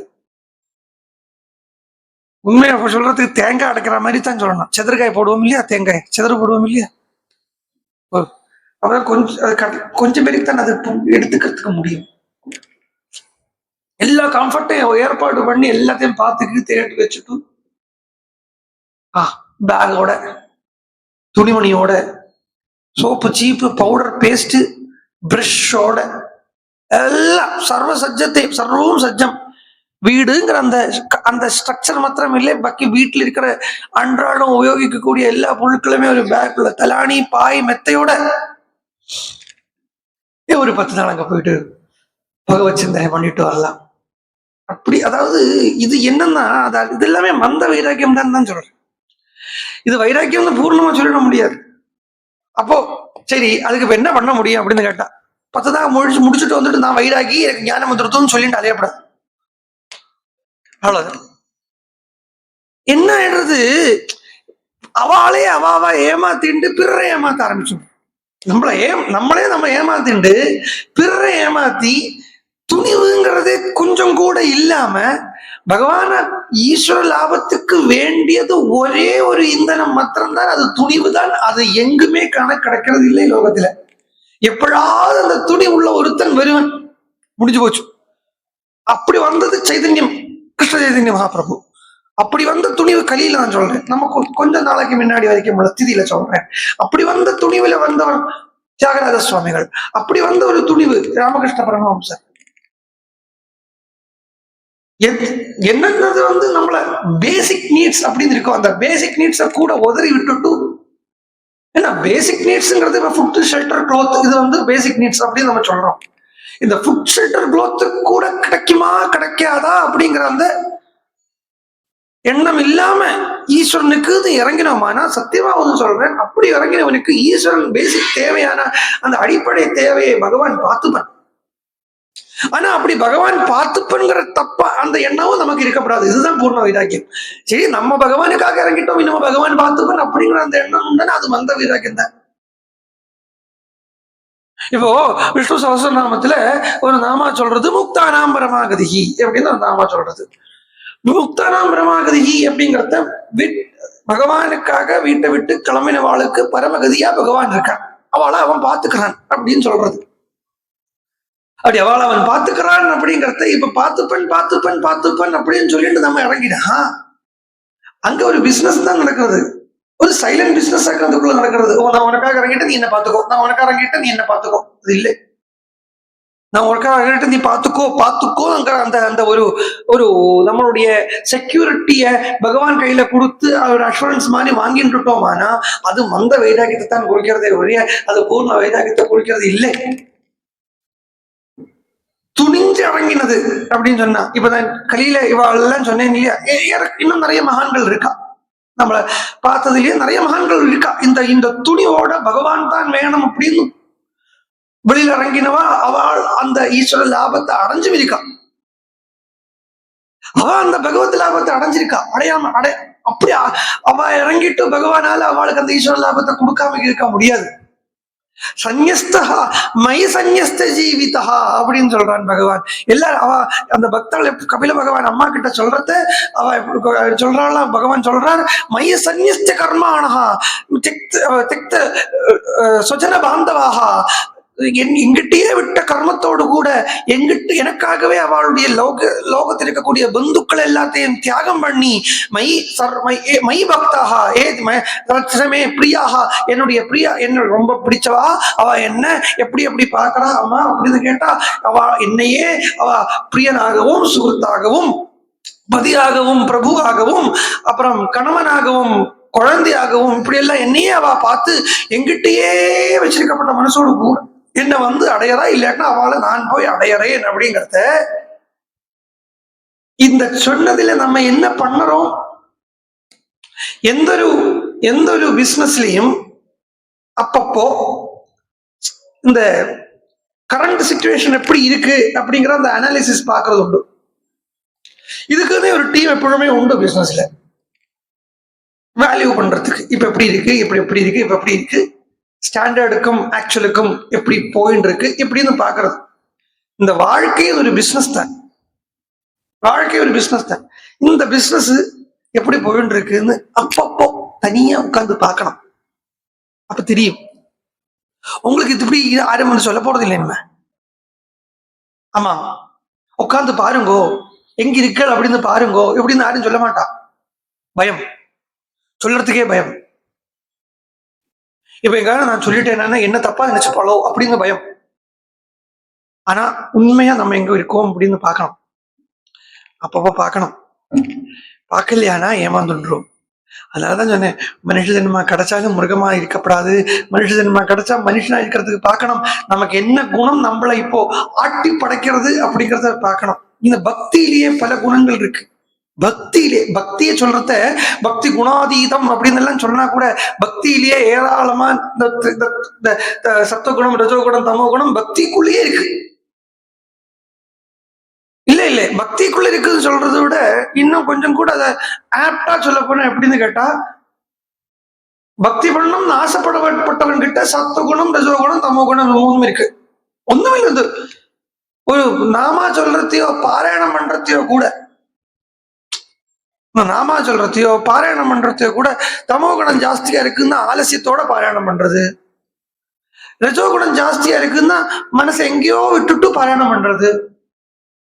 மனசு எங்கேயோ இருக்கும், பாராயணத்துல விஷயம் இருக்கு, மனசு இருக்காது, மனசு எங்கேயோ இருக்கும், அப்படி பாராயணம் பண்றோம். அப்புறம் கதை கேட்கறதுல கூட இதெல்லாம். ஆனா விழி இங்கே மனம் எங்கே அப்படின்னு சொல்றாம, மனசு ஒரு இடத்துல வைக்காமக்கி எந்த காரியம் பண்ணாலும் அந்த காரியம் பண்றது வேஸ்ட் அப்படின்னு. எஸ்பெஷலி ஆத்ம வித்யா விஷயத்துல, எஸ்பெஷலி ஆத்ம வித்யா விஷயத்துல, பகவத் விஷயத்துல. ஏன்னா மனசை கொண்டு வைக்கிறதுக்காகத்தான் பாடுபட்டு சரீரத்தோட தூக்க முடியாம தூக்கிண்டு இவ்வளவு தூரம் வந்து உட்காடுறோம் அப்படிங்கிறத அந்த சமயத்துல மனசு எங்கேயோ அதுல பாயறது அப்படின்னு தானே என்ன பண்றது இல்லையா? அப்போ இதுக்கு ரஜோகுண பிரகிருதி, சத்துகுணம் அப்படின்னா என்னன்னா, சில நாளைக்கு பூஜை எல்லாம் பண்றத, பாராயணம் பண்றத, இல்ல கதை கேட்கறத, என்னைக்குமே ஒரே விஷயத்த சொல்லிட்டு இருந்தாலும் என்னைக்கோ ஒரு நாளைக்கு கதை கேட்கறதையோ பாராயணம் பண்றதையோ மாத்திரம் எங்கேயோ கொஞ்சம் மேனிச்சில் இருக்கும், கொஞ்சம் தொண்டை தழுதழுக்கும், கொஞ்சம் கண்ணில தண்ணி வரும். இப்ப என்னன்னா ஹிருதயம் அப்போ சத்துவகுணத்துல பிரவேசிச்சிருக்குன்னு அர்த்தம். அப்பதான் சத்துவகுணத்துல ஹிருதயம் பிரவேசிச்சிருக்கு, இல்லாட்டினா சத்துவகுணம் அப்பதான் ஹிருதயத்தை ஸ்பர்சிச்சிருக்கு. அது வரைக்கும் ரஜோ குண தமோ குணத்துல தான் போயின்னு இருக்கு. இந்த சத்துவ குணத்துல எப்போ ஹிருதயம் ஸ்பர்சிக்கும் அப்படின்னு கேட்டா, பகவான் கிட்ட வைக்கக்கூடிய பிரார்த்தனையில இது மாத்திரம் சேர்த்துக்கல, இது மாத்திரம் சொல்லிக்கலாம், பகவானே எனக்கு பக்தி தான் அப்படின்னு பகவான் கிட்ட கேட்கறதுல தப்பில்லை. ஏன்னா அந்த பக்திங்கிறது பகவானுக்காகத்தான் அப்படிங்கறது, அந்த பக்தியை யாசனை பண்றதுல தப்பில்லை. இது தியாகராஜ சுவாமி பாடுறார், பக்தி பிக்ஷையவே அப்படின்னு தியாகராஜர் பாடினார். தெரியலேது ராமா பக்தி மார்க்கமுனு அப்படின்னு தியாகராஜர் பாடினார். பக்தி எப்படி பண்ணணுங்கிறது எனக்கு தெரியலை, பக்தி எப்படி பண்ணணுங்கிறது எனக்கு தெரியலை அப்படிங்கிற அந்த பிரார்த்தனையை பகவான் கிட்ட வைக்கலாமே வைத்த, மற்ற எந்த பிரார்த்தனை வச்சாலும் அதெல்லாம் சுவார்த்தமா இருக்கும். பக்திங்கிற பிரார்த்தனையை வைக்கிறத அது பகவத் அர்ப்பணமா இருக்கும். இந்த பக்திங்கிற பிரார்த்தனையை வச்சா ரெண்டு பேர், ஒண்ணு பக்திங்கிறது வேற ஒண்ணும் இல்லை, சேவனம் அப்படின்னு தான் அர்த்தம். சேவனம் அப்படிங்கிறதுக்கு தான் பக்தின்னு சொல்லுவா. பஜ் அப்படிங்கிறது சம்ஸ்கிருத தாத்து, பஜ் அப்படிங்கிற வேர் சொல் அப்படின்னு தமிழ்ல சொல்றோம் இல்லையா, அந்த பஜ் அப்படிங்கிற அந்த வேர் சொல்ல இருந்து தான் பக்தி அப்படிங்கிற வார்த்தை வந்திருக்கு. பஜ் அப்படின்னு சொன்னா என்ன அர்த்தம்னு கேட்டா, சேவா, சேவை பண்றது, ஈஸ்வரனுக்கு கைங்கரியம் பண்றது இப்படிங்கிறத. இந்த ரெண்டு பேருக்கு தான் அந்த தைரியம் வந்தது ராமாயணத்துல. ஒன்னு சீதைக்கு, ஒன்னு லக்ஷ்மணனுக்கு. மற்ற வாழ்க்கை யாருக்கும் இன்க்ளூடிங் அயோத்தியா ஜனங்களுக்கு அந்த தைரியம் வரலை. ராமனோட கிளம்பிடணும், துணிஞ்சு அடிச்சு கிளம்பிடணும் அப்படின்னு தனக்கு தானாவே வந்த தைரியம் சீதைக்கும் லக்ஷ்மணனுக்கும் தான். இன்ஃபேக்ட் சொல்ல போறத கௌசல்யா கூட, ராமன் சொல்லிட்டார் நீ இங்கேயே இரு அம்மா, அப்பா பாதுகாக்கணும் அப்படின்னு ராமன் சொல்லிட்டாருங்கிறதுனால கௌசல்யா அங்க அரண்மனையில இருந்தான்னு சொன்னாலும், ரொம்ப தீவிரமா யோசிச்சு பார்த்தேளானா அவளுமே தர்மம் அப்படிங்கிற விஷயத்துக்கு வேண்டிட்டு புத்திரன் என்கிற ராமன பகவான செகண்டரி ஆக்கிருக்கான்னு தான் சொல்லணும்.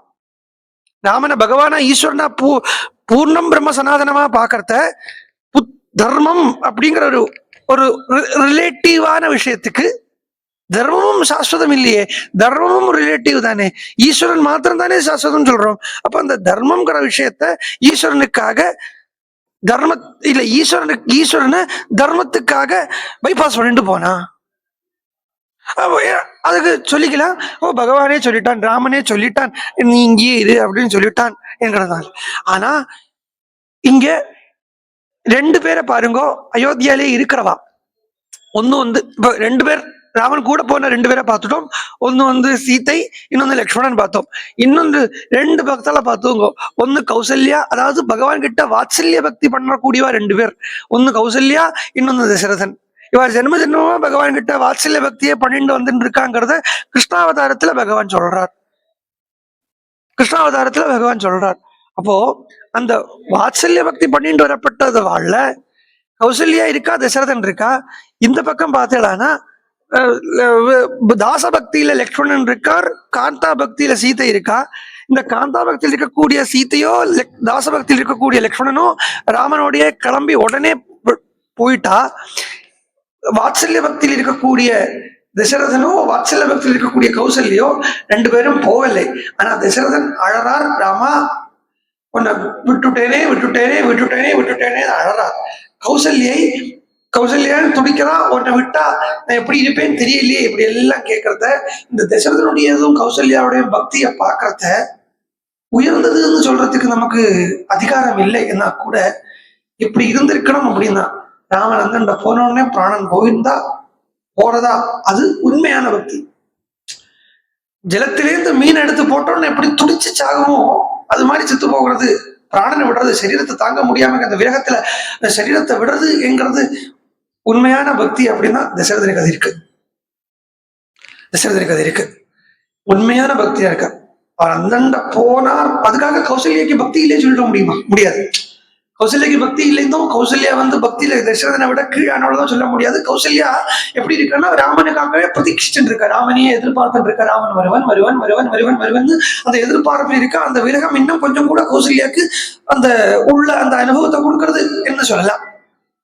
ஆனா தசரதனை மாதிரி இருக்கிறதுக்கு எத்தனை பேரால முடியும்? விட்டுடுப்போம். லக்ஷ்மணன் மாதிரி இருக்கிறதுக்கு எத்தனை பேரால முடியும்? எத்தனை பேரால முடியும்? இதுதான் கோடியில ஒருத்தர்னு சொல்லுவோம்.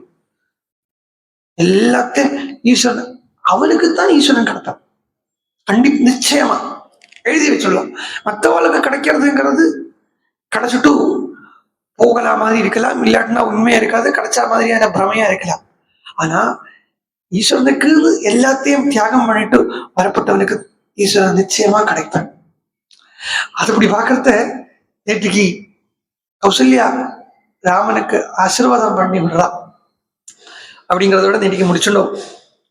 வாசல்ல சீதை வந்தா சீதைக்கு ஆபரணங்கள் எல்லாத்தையும் கொடுக்கும்படியா சொல்றா. தசரத மகாராஜா சீதைக்கு எல்லா ஆபரணத்தையும் கொடு, அவள் போட்டுக்கிட்ட வஸ்திர ஆபரணங்கள் எல்லாம் அவள் போட்டுக்கிட்டோம்.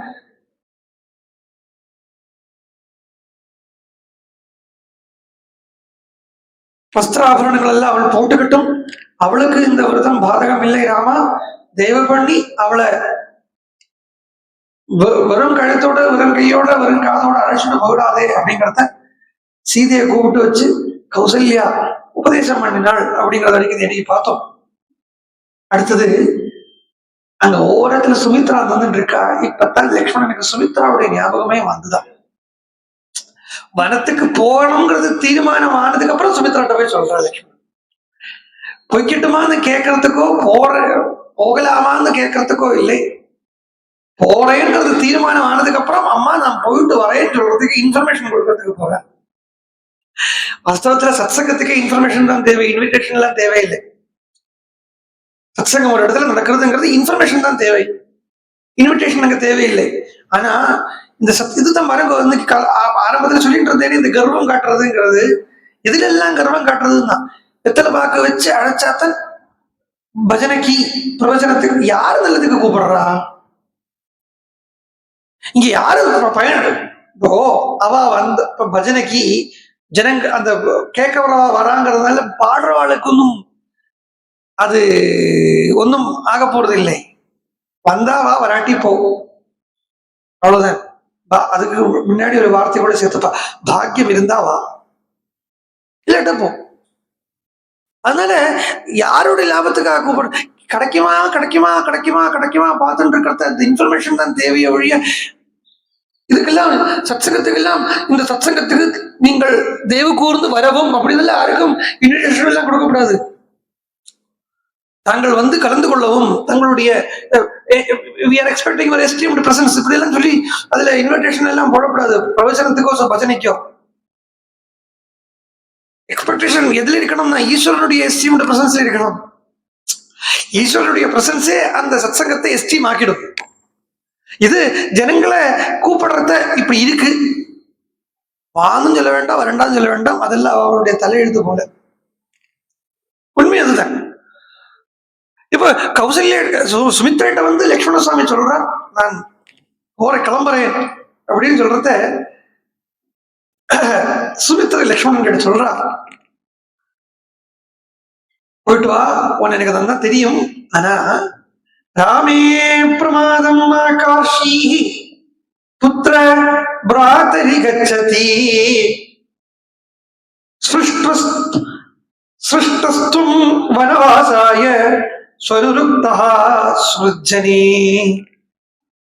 ஒண்ணுதான் பிரசவிச்சதே எதுக்குன்னு கேட்டா வனவாசத்துக்காக பிரசவிச்சிருக்கேன்.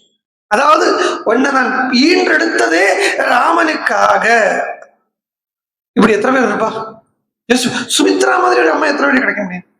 எல்லாருக்கும் இன்னொன்னு நான் சொல்றேன், எல்லாருக்கும் சங்கராச்சாரியால் மேல பக்தி இருக்கு, எல்லாருக்கும் சங்கராச்சாரியால் மேல மரியாதை இருக்கு, ரெவரன்ஸ் இருக்கு. ஆனா தம்புள்ள சங்கராச்சாரிய ஆகிறதுக்கு எந்த அம்மாவும் விட மாட்டான், இல்லையோ? அந்த தைரியம் வராது, அந்த தைரியம் வராது. என்ன ஆயிடுமோ என்ன ஆயிடுமோ என்ன, இந்த தைரியம் என்ன, எப்படி பிரிவேன் நான், எப்படி பிரிவேன்? சிங்கேரியில சந்திரசேகர பாரதி சுவாமிகள் ஜீவன் முக்தர், அவருக்கு முன்னாடி இருந்த ஆச்சாரியர்களுக்கு சச்சிதானந்த சிவாபினவ நரசிம்ம பாரதி சுவாமின்னு பேர். அந்த சச்சிதானந்த சிவாபினவ நரசிம்ம பாரதி சுவாமிகள் இந்த சந்திரசேகர பாரதிக்கு அவருக்கு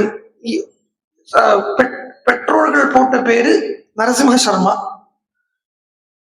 அந்த குழந்தைய கேட்டு விடுறார். அந்த குழந்தைய கேட்டு விடுறார். கேட்டு விட்ட உடனே அம்மா கொடுக்க மாட்டேன்ட்டா. இந்த நரசிம்ம சர்மா எத்தனாமத்த குழந்தையாம்? 16வது குழந்தையாம். அது வரைக்கும் 15 குழந்தைகள், சிலது வயத்திலேயே போயிடுத்து, சிலது பிறந்ததுக்கு அப்புறம் போயிடுத்து, அப்படி இருக்கு. இவர் 16வது குழந்தை தங்கி இருக்கு. 8 வயசு குழந்தைக்கு. குழந்தைக்கு சொல்றா, அம்மா சொல்றா கொடுக்க முடியாதுன்ற. மைசூர் ராஜா, மைசூர் ராஜாக்கு சிங்கேரி பீடம் தான் குரு ஸ்தானம், பீடம். அவ உள்படை ராஜாவே கிருஷ்ணராஜ உடையாரே நேரடியா அவ அம்மாட்ட, இந்த நரசிம்ம சர்மாவோட அம்மாட்ட கேட்கிறா, ஆச்சாரியால் கேட்கிற குழந்தைய ஏன் நீ கொடுக்க மாட்டேங்கிறாய்? ஆச்சாரியால் கேட்டால என் குழந்தைய, நான் பெத்த குழந்தைய கொடுக்க முடியுமா அப்படின்னார். ரொம்ப சொல்லிண்டே இருந்தா அம்மா. இந்த 8 வயசு பையன் உள்ளேந்து வந்தான் வெளியில. அம்மா ஒண்ணு கேட்டுக்கிறேன், தப்பா எடுத்துக்காதே. இதுக்கு முன்னாடி 15 குழந்தைகளை யமன் கூப்பிட்டு போனானே, உங்ககிட்ட கேட்டுட்டா கூப்பிட்டு போனான். உங்ககிட்ட கேட்டுட்டா கூப்பிட்டு போனான். நீ இப்போ நான் இப்ப என்ன கல்யாணம் பண்ணி நான் குடும்பமா இருந்து அப்படி இருக்கலாம் நீ ஆசைப்படுறேன். ஆனா எனக்கு அந்த ஆசை இல்லை. எனக்கு அந்த இன்னொன்று இதுல விஷயம் என்னன்னு கேட்டா, இந்த சன்னியாசம் அது எல்லாமே விட்டுருங்கோ, ஆச்சாரியர்கள் சிங்கேரி அதெல்லாம் விட்டுருங்கோ. ஏதோ குழந்தை கொஞ்சம் பஜனை பாடுறதுலயோ சத்சங்கத்திலேயோ கொஞ்சம் ஈடுபாடா இருக்கான்னு சொன்னாலே அம்மாக்கெல்லாம் கவலையை வந்துடுறது, இவன் கல்யாணம் பண்ணிக்க மாட்டானோ. அந்த ஸ்திதி எல்லாம் கோடியில ஒருத்தருக்கு தான் கிடைக்கும் பாக்கியம் எல்லாம். அந்த காஷாயம் போட்டுக்கிறதோ இல்லை லௌகிகத்துல பந்தத்துல ஏற்படாம இருக்கிறதோ எல்லாமே கோட்டியில ஒருத்தருக்கு மாத்திரம் கிடைக்கப்பட்ட பாக்கியமாக்கும். அது அப்படி எல்லாம் எல்லாருக்கும் கிடைச்சிடாது. அப்படியே எந்த பெற்றோர்களும் பயப்பட வேண்டிய தேவையில்லை, என் குழந்தை சன்னியாசியா போயிடணும். இன்னொன்னு சொல்றேன், அப்படி போகிறதுக்கு விதி இருக்குன்னா என்னதான் பிடிச்சு வச்சாலும் விட முடியாது. என்னதான் பிடிச்சு வச்சிருக்கோ விட முடியாது. ஆச்சாரிய உடனே இப்படி கேட்ட உடனே நீ என்ன எப்படி நினைச்சினாலும் நான் குடும்பத்துல என்னால ஈடுபட முடியாது, எவனுக்கு கொடுக்கறதுக்கு ஆச்சாரியர்கள் கொடுத்துறேன் அப்படின்னு கொடுத்தா. அதுதான் ஏன் சொல்ல வரேன், எல்லா அம்மாக்களுக்குமே சன்னியாசிகளோ அவளோ இவளோ எல்லாம் வந்தா அம்மா எல்லாருக்கும் பக்தி இருக்கு, அவ காலடியில் இந்த குழந்தைய கொண்டு போடுவா, எல்லாம் பண்ணுவா. ஆனா தன் குழந்தை அப்படி ஒருத்தர் ஆயிட்டான்னா அவளால தாங்க முடிய மாட்டேங்கிறது இல்லையா? ஆனா சுமித்ரை எப்படி இருக்காங்க, நான் உன்னை பெற்றதே ராமனுக்கு கைங்கரியம் பண்றதுக்கு தாண்டா.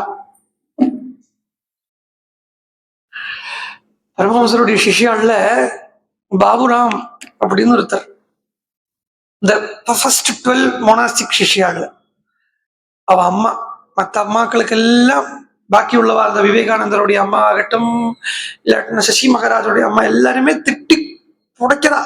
அவர் அங்கேயே போய் இருக்கிறதுக்கு. இந்த பாபுராம் அவர் தான் கடைசியில் அப்புறம் பிரேமானந்தர் அப்படிங்கிற பேர்ல வந்தார். இந்த பாபுராமுடைய அம்மா மட்டும் என்னன்னா, என் குழந்தை சன்னியாசி வாங்கிக்கணுமேன்னு பிரார்த்தனை பண்ணிக்கலாம்.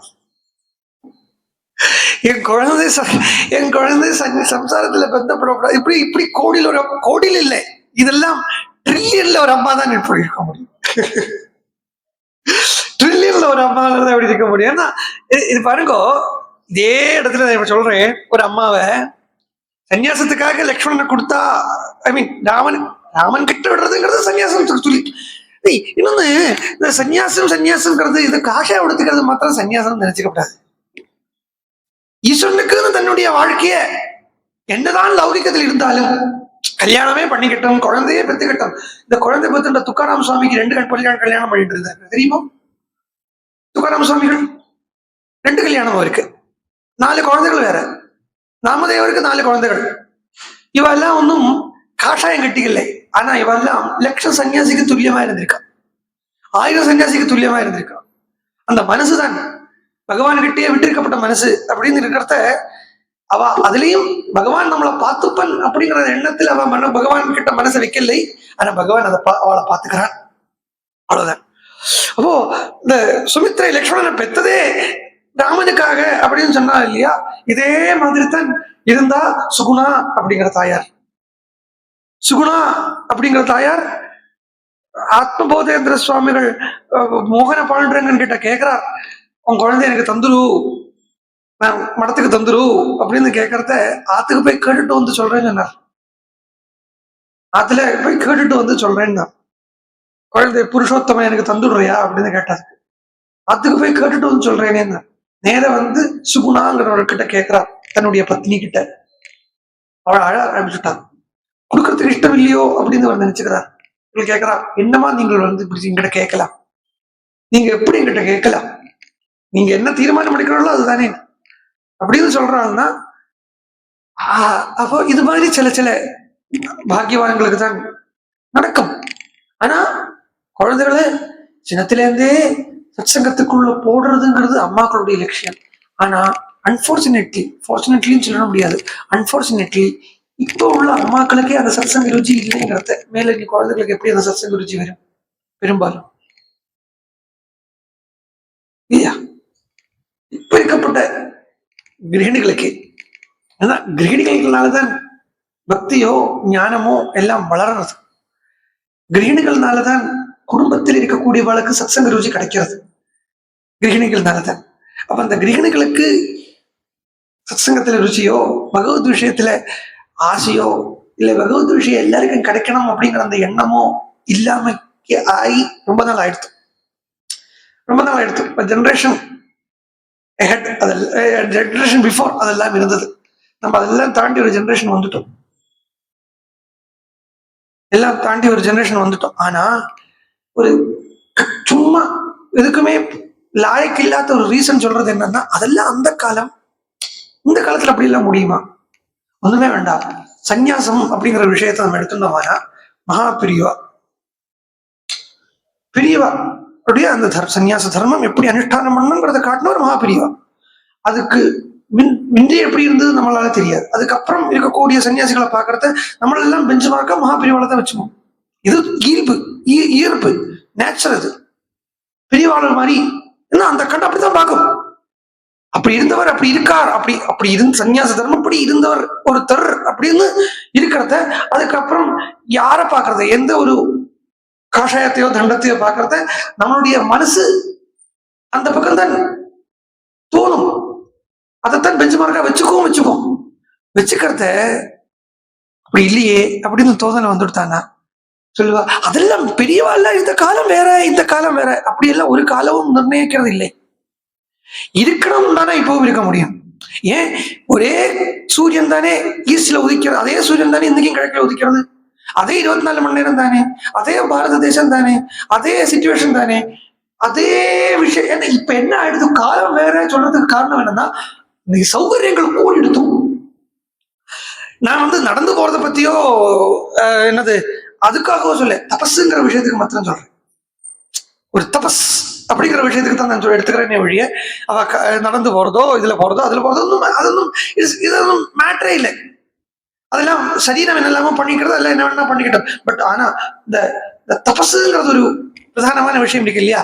அப்போ நம்ம வந்து இன்னொன்னு அதுல சொல்றதுக்கு என்ன இருக்குன்னு கேட்டா, பெரியவாளுடைய தபசா இந்த சுவாமியாருடைய தபசா உயர்ந்ததுன்னு பாக்குறதுக்கு முதல்ல நமக்கு தபஸ் இருக்கா பாத்துக்கணும்.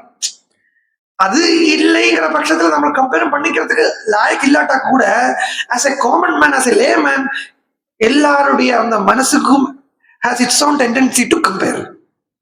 மனசுக்கு அந்த ஒரு டெண்டன்சி இருக்கு கம்பேர் பண்றதுக்கு. இப்போ லக்ஷ்மணர் வந்து ராமனோடையே போனார், ராமனுக்காகவே இருந்தார், இல்ல ராமகிருஷ்ண பரமஹம்சர் பகவானுக்காகவே இருந்தார் அப்படிங்கிறத அது காலம் வேற இது காலம் வேற அப்படின்னு சொல்ல முடியாது. எந்த காலத்திலேயுமே எந்த தேசத்திலேயுமே எந்த வர்த்தமானத்திலேயுமே அடையணும்னு துணிஞ்சு அடைய முடியும். அந்த துணிவு இல்லைங்கிறது மாத்திரம் தான் நீங்க ஒரு குறையாக இருக்க ஒழிய, அந்த துணிவு இருந்துட்டு தூணானா ஏன் இப்போ பரமஹம்சர் அன்னைக்கு அப்படி நினைச்சிருந்தாரு வச்சுக்கோ, ராமகிருஷ்ண பரமஹம்சர் அன்னைக்கு அதெல்லாம் காலம் வேற அப்படின்னு நினைச்சிருந்தாரு. ஆனா அவரால் காளியை சாட்சாத்கரிச்சுக்க முடியுமா? இவெல்லாம் நடந்த காலம் வேற. அப்படி இப்ப சைதன்ய மகாபிரபு கிருஷ்ணரை பார்த்தார் அப்படிங்கறத ராமகிருஷ்ண பரமஹம்சருக்கு ஒரு 300 வருஷம் முன்னாடி இல்லாட்ட 200 வருஷம் முன்னாடி சைதன்ய மகாபிரபுடைய அவதாரம் அப்படிங்கறத, அவள இருந்த காலம் வேற இந்த காலம் வேற அப்படின்னு பரமஹம்சர் நினைச்சிருந்தாரா அவருக்கு காளியை பார்த்திருக்க முடியாது. இல்லை தியாகராஜ சுவாமிகள் நினைச்சிட்டு இருந்தாருன்னா, ஓ நாரதாதிகள்ல இருந்த காலம் வேற, ராமதாசாதிகள்ல இருந்த காலம் வேற, நம்ம இருக்கிற காலம் வேற அப்படின்னு நினைச்சிருந்தாங்கன்னா தியாகராஜ சுவாமியில ராமனை சாட்சாத்காரம் பண்ணிட்டு இருக்க முடியாது.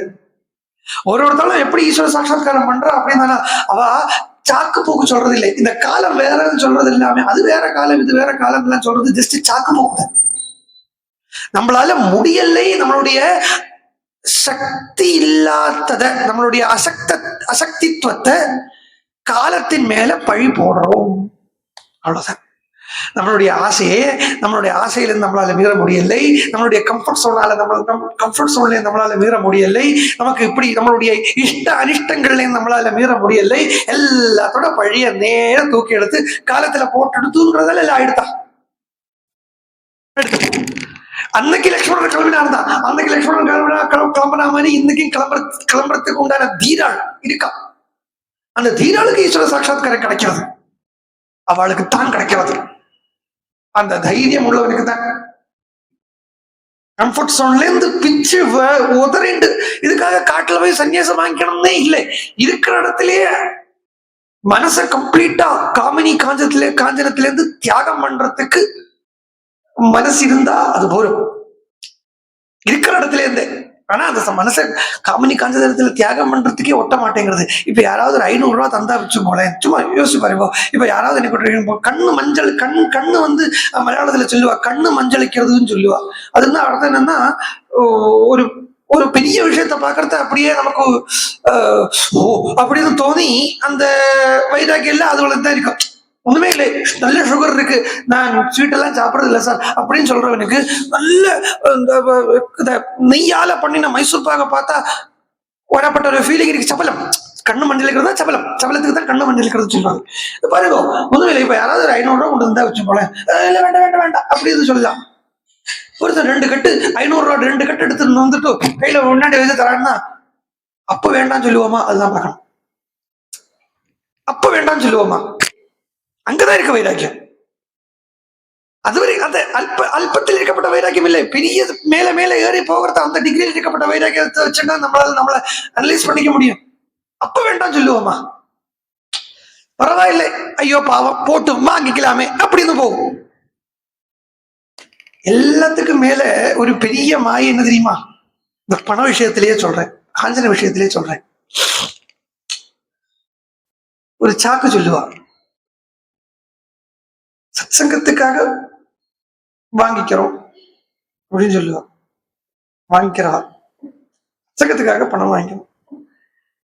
சங்கத்துக்காக வாங்கிக்கிறோம் சொல்றதுல வேணுமானா 1/10 சத்சங்கத்துக்கு போகும், பாக்கி தெரிஞ்சுக்கும்.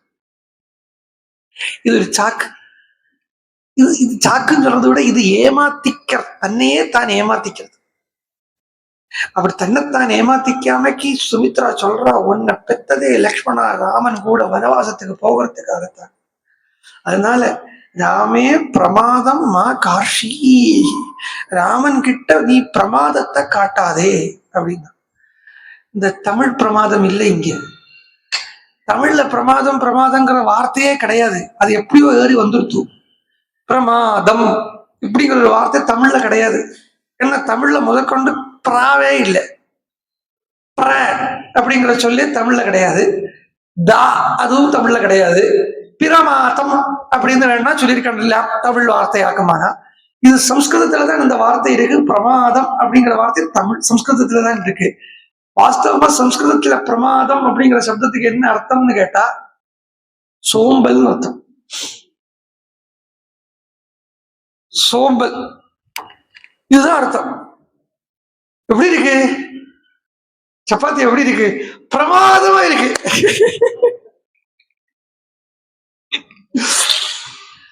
சம்ஸ்கிருதத்துலதான் இந்த வார்த்தை இருக்கு. பிரமாதம்ங்கிற வார்த்தை சம்ஸ்கிருத வார்த்தை தானே, அது தமிழ் வார்த்தை கிடையாது. அப்போ சோம்பல் காட்டாதேங்கிறான் சுமித்ரை. ராமன் கிட்ட நீ பிரமாதத்தை காட்டாது, சோம்பல் காட்டாது, மற்ற விஷயத்துல சோம்பல் காட்டு. சோம்பல் வந்து ஈஸியா சோம்பல் வரப்பட்ட விஷயம் வந்து பகவத் விஷயம் தான். நமக்கு எல்லாருக்குமே நமக்கு என்னன்னா, இப்போ ஸ்கூலுக்கு போறதோ இல்ல ஆபீஸ் போறது வச்சுக்கோங்க. ஆபீஸ் போறது கூட அந்த லௌகிகத்துல இழுக்கப்பட்ட அந்த அப்பிரமாதமான ஸ்திதி எப்படி இருக்கும் தெரியுமா? சோம்பல் இல்லாத தெரியும். என்னதான் வரட்டும், சகிக்க முடியாத தலைவலி இருக்கட்டும், லீவு போட முடியாது அப்படின்னு ஆபீஸுக்கு போவாங்க. அதுவே சகிக்க முடியாத தலைவலி இருக்கட்டும், டெய்லி 1000 நாமா நான் பண்ணுவேன் அப்படின்னு சங்கல்பப்படுத்திட்டு இருக்கப்பட்டவன் இன்னைக்கு இருக்கட்டும் பரவாயில்ல நாளைக்கு பண்ணிக்கலாம் அப்படின்னு அதுல ஒரு பிரமாதம் காட்டுவேன். ஈஸ்வர விஷயத்துல ஈஸியா பிரமாதம் வந்துடும். ஏன்னா அந்த அளவுக்கு தான் வைராக்கியம் இருக்கு, அந்த அளவுக்கு தான் பகவான் அடையணுங்கிறதுல அந்த துறை இருக்கு. சுமித்ரா சொல்லி விடலாம், வராது உனக்கு. ஏன்னா நீ கர்ப்பத்தில் இருக்கிறதையே உன்னை நான் ராம சேவகனாகத்தான் ஆக்கணும் அப்படின்னு அந்த எண்ணத்தோட மாத்திரம் தான் உன்னை கர்ப்பத்திலேயே வச்சு தாங்கியிருக்கேன். அதனால உனக்கு பிரமாதம்ங்கிறது வந்துடாது, ஆனாலும் வரப்படாது. எங்கேயாவது ஒரு இடத்துல கூட நீ சோம்பேறித்தனம் சோம்பல் காட்டிடப்படாது ராமன் விஷயத்துல. ராமே பிரமாதம் மா காஷீஹி புத்திர பராதரி கச்சதி. போறான் ராமன், லக்ஷ்மணம் தமேவ முக்துவாசு சம்சித்திம் பிரியராகவம் சுமித்ரா கச்ச கச்சேதி புனః புனः உவாததம். லக்ஷ்மணன் சொல்றான், அம்மா வியசனீவா சமிருத்தோவா கதிரேஷதவானகா ஏஷ லோகே சதாம் தர்மோ ஜேஷ்டவசகோ பவேத். சுமித்ரா சொல்றா லக்ஷ்மணன் கிட்ட, இந்த லோகத்திலேயே சிரேஷ்டமான தர்மம் என்ன தெரியுமா? லோகத்திலேயே என்ன எல்லாத்தையும் விட உயர்ந்தது என்னது தெரியுமா? ஜேஷ்டவசகா பவேத். ஜேஷ்டவசகான்னா சாதாரணமா எடுத்துட்டா அண்ணா கூட போகுதுன்னு அர்த்தம். ஜேஷ்டனுடைய ஆனா இந்த ஜேஷ்டா அப்படிங்கிற சப்தத்துக்கு இங்க அண்ணாங்கிற அர்த்தம் இல்லை, எல்லாரையும் விட பெரியவன் அப்படின்னு அர்த்தம். அதாவது பிரம்மன் அர்த்தம், ராமன் அர்த்தம். இந்த லோகத்திலேயே சிரேஷ்டமான விஷயம் என்னதுன்னு தெரியுமா லக்ஷ்மணா? ராமன் கூட போறதுதான், ராமனுக்கு வசமா இருக்கிறது தான், ஈஸ்வர வசமா இருக்கிறது தான். இதம் ஹி விருத்தம் உச்சிதம் குலஸ்யாஸ்ய சனாதனம் தானம் தீக்ஷாச்ச யக்ஞேஷு தருத்யாகோ மிருதேஷு ஹி. இதுதான்பா உலகத்திலேயே உயர்ந்தது. எப்படின்னு கேட்டா, தானம் தீட்சை எல்லாம் எப்படி யக்ஞத்துக்கு அங்கமா இருக்கோ அதே மாதிரி ஜீவிதம் அப்படின்னு இருக்கிறத மரணம் அப்படி அங்கமா இருக்கோ அதே மாதிரி ஒரு ஜீவன் அப்படின்னு அவன் ஈஸ்வரனுக்கு அங்கமா இருக்கணும். அதனால போ போ போ, ராமர் முன்னாடி போயிட்டார், போ போ சீக்கிரம் போ சொல்லிவிட்டு கொஞ்சம் முன்னாடி போனோம்னு லக்ஷ்மணனை கூப்பிட்டு சொல்றா, உனக்கு தெரிஞ்சுண்டு போ லக்ஷ்மணன், இங்க வா, உனக்கு தெரிஞ்சுண்டு போ. என்ன தெரிஞ்சுக்கணும்மா? ராமம் தசரதம் வித்தி மாம் வித்தி ஜனகாத்மஜா அயோத்தியாம் அடவீம் வித்தி கச்சதாத யதா சுகம். ராமன் லக்ஷ்மணன், லக்ஷ்மணா ராமனி தசரதம் வித்தி மாம் வித்தி ஜனகாத்மஜா. மேலாட்டமா அர்த்தம் பார்த்தோம்னா இனிமேல் கொண்டு உனக்கு தசரதன் இல்லை, ராமன் தான் தசரதன் அப்பா. மாம் வித்தி ஜனகாத்மஜா, நான் அம்மா அப்படின்னு இனிமே உனக்கு நான் அம்மாவா இல்லை, இன்னும் உனக்கு ஜனகாத்மஜை சீதை தான் அம்மா. அயோத்தியாம் அடவீம் வித்தி, காடு தான் உனக்கு இனிமேல் கொண்டு அயோத்தி. கச்சதாதயதா சுகம், எப்படி போனோமோ சுகமா போ. இதுக்கு இந்த ஒரு அர்த்தம் இல்லை, இதுக்கு ஆயிரக்கணக்கான அர்த்தத்தை சொல்றது இந்த ஸ்லோகம். வாஸ்தவமா சொல்ல போனா மலையாளத்துல ஒரு கிரந்தம் இருக்கு, மலையாள கிரந்தம் ஐதிஹ்யமாலான்னு அதுக்கு பேரு. ஐதிஹ்யம்னா இந்த நடந்த இதிகாசம் தான் அர்த்தம். இதிகாசம் அப்படிங்கிறதுடையது இன்னொரு பேரு தான் ஐதிஹ்யம். அப்ப அந்த ஐதிஹ்ய மாலைங்கிறது எழுதினவர் அதுல எழுதுறத இந்த வரருச்சியினுடைய கதையை சொல்றாங்க. அதுல வரருச்சி அப்படின்னு ஒரு மகானுடைய கதையை சொல்றாங்க. வரருச்சி யாருன்னு கேட்டா, வரருச்சிய தெரிஞ்சுக்கணுமானா கொஞ்சம் இந்த சங்கியாசம் வேதிக் மேத்ஸ்ல கொஞ்சம் ஈடுபாடு உள்ளவளுக்கு வரருச்சியை தெரிஞ்சுக்க முடியும். இந்த கடப்பையாதி சங்கின்னு ஒண்ணு இருக்கு, வைதிக் அது என்கோட் பண்றது, ஆக்சுவலா அதை என்கோட் பண்ணி வைக்கப்பட்ட சிஸ்டம் இருக்கும். கடப்பையாதி சங்கியா சொல்லுவா. கடப்பையாதி சங்கியை கண்டுபிடிச்சவர் வரருச்சி, ஒரு சைனா கண்டுபிடிச்சார். அது இப்ப கடப்பையாதி அப்படின்னு சொல்லிட்டோம்னா கடபயா அப்படின்னு 4 இருக்கு இல்லையா? இந்த கடபயா அப்படின்னு சொல்றத க க க க ச ச ஜ ஜ இப்படி போகும். அது வந்து கங்கிறது 1 இருக்கும், க 2, க 3, க 4, ச 5, ச 6, ஜ 7, ஜ 8 இப்படி. அடுத்து 1 எங்க வரும்னா டால வந்துடும். க ச ட த ப இல்ல, இப்ப க ட ப யா க ட ப யா இப்படி சொல்றது இந்த சங்கியா சாஸ்திரம் இருக்கு. இது கடப்பையாதி சங்கியில என்ன ஒரு விசேஷம்னா, இப்ப 12 அப்படின்னு ஒரு கடப்பையாதி சங்கியில 12 அப்படின்னு சொன்னோம்னா, ஒண்ணு இப்ப காய் இருக்கு இல்லையா, 2 வந்து வேற ஏதாவது ஒண்ணுல இருந்து 2 எடுத்துட்டேன்னா, இப்போ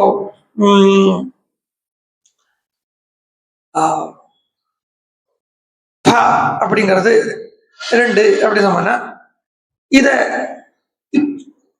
இந்த எழுதியிருக்கப்பட்ட ஆர்டர்ல இப்போ காவும் பாவும் எழுதியிருக்கப்பட்ட ஆர்டர்ல படிச்சா, இல்லைன்னா ரா வச்சுக்கோ, ரேங்கிறது 2 அப்படின்னு தானே, 1 to 12 அப்படிங்கிற சங்கியை பார்த்தீங்கன்னா எழுதியிருக்கிற ஆர்டர்ல படிச்சா நமக்கு புரியாது, ரிவர்ஸ் ஆர்டர்ல போகணும்.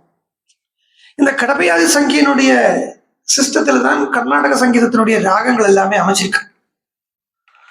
அதனாலதான் அதுவும் ராகங்கள் அமைச்சிருக்குன்னா அவாந்தர ராகங்களை, ஜென்னி ராகங்களை சொல்லலை, ஜனக ராகங்களை சொல்றது. ஜனக ராகம்னா மேலகர்த்தா ராகங்கள் அப்படின்னு 72 இருக்கே, 72 மேலகர்த்தா ராகம்னு சொல்றா கர்நாடக சங்கீதத்துல. அதுல 72 மேலகர்த்தா ராகங்களோட நம்பரிங் சிஸ்டமே இப்படித்தான் அமையாது. இப்ப மாயா மாளவ கௌளா அப்படிங்கிறது 15வது சங்கி, 15வது ராகம் அப்படின்னு சொல்லுவா. 15வது மேலகர்த்தா ராகம் வந்து மாயா மாளவ கௌளா அப்படின்னு. கரெக்ட் தானே? தெரியல தானே? 15வது ராகம் மாயா மாளவ கௌளை அப்படின்னு சொல்லியாச்சானா, அந்த 15 வந்ததுக்கு எப்படி வந்திருக்கு அப்படின்னு கேட்டா, மா யா, அந்த மா யா வச்சுதான் 15 போட்டிருக்கா. மாங்கிறது 5வது எழுத்து, க க ஞ ஞ ந ந மா, அதுல பார்க்கறதுனா மாங்கிறது 5வது எழுத்து, யாங்கிறது முதல் எழுத்து 1, யாக்கு சங்கியை 1, மாக்கு சங்கியை 5, 51, அதை திருப்பி போடுறத 15. இப்படி எந்த ராகத்தை நீங்க எடுத்தாலுமே கர்நாடக சங்கீதத்துல இந்த நம்பரிங் சிஸ்டம், ராகத்தினுடைய நம்பரிங் சிஸ்டம் இந்த கடப்பையாதி சங்கியிலே வரும். இது ஸ்வரார்ணவத்தினுடைய பద్ధதி. இதுவே தீட்சிதர், முத்சவ தீட்சிதர் ஃபாலோ பண்ணின பద్ధதி வேற. அங்க ராகத்தினுடைய பேர் எல்லாமே கூட மாறி போயிடும். இப்ப தோடி அப்படின்னு ஒரு ராகம் நம்ம பிரசித்தமா சொல்றோமே, இந்த தோடி அப்படிங்கிற ராகத்துக்கு வெறும் தோடி சொல்ல மாட்டா, ஹனும தோடி அப்படின்னு சொல்லுவா. அங்க ஹாவும் நூவும் எடுத்து பார்த்தீங்கன்னா ஒரு நம்பரிங் சிஸ்டத்துல வந்திருக்கு. அந்த நம்பரை இதை போட்டு அப்ளை பண்ணி எடுக்கிறது கடப்பையாதி சங்கை. பொதுவாக எதுக்கு சொல்ல வந்து, இந்த அந்த வரருச்சியை பத்தி சொல்றதுக்கு வந்து, இந்த வரருச்சி பெற்ற வரருச்சிக்கும் ஒரு பறைச்சிக்கும் பிறந்த குழந்தைகள் தான் பறை பெற்ற பந்திரு குலம் அப்படின்னு சொல்லி சொல்லப்படுறது. அதுல ஒண்ணுதான் காரைக்கால் அம்மையார். அந்த பறச்சியினுடைய குழந்தைகள்ல 12 பேர்ல ஒருத்திதான் காரைக்கால் அம்மையார். அவர் ஒருத்தர் தான் வள்ளுவர், அப்புறம் ஒருத்தர் தான் பெருந்தச்சன் அப்படின்னு இருந்தார். எல்லாருமே அந்த பரிசி பெற்ற பந்திரு குலத்துல வந்தா. நாராயணத்து பிராந்தன் அப்படின்னு ஒருத்தர் தமிழ்நாட்டிலயும் கேரளத்திலயுமா இருந்திருக்காவா.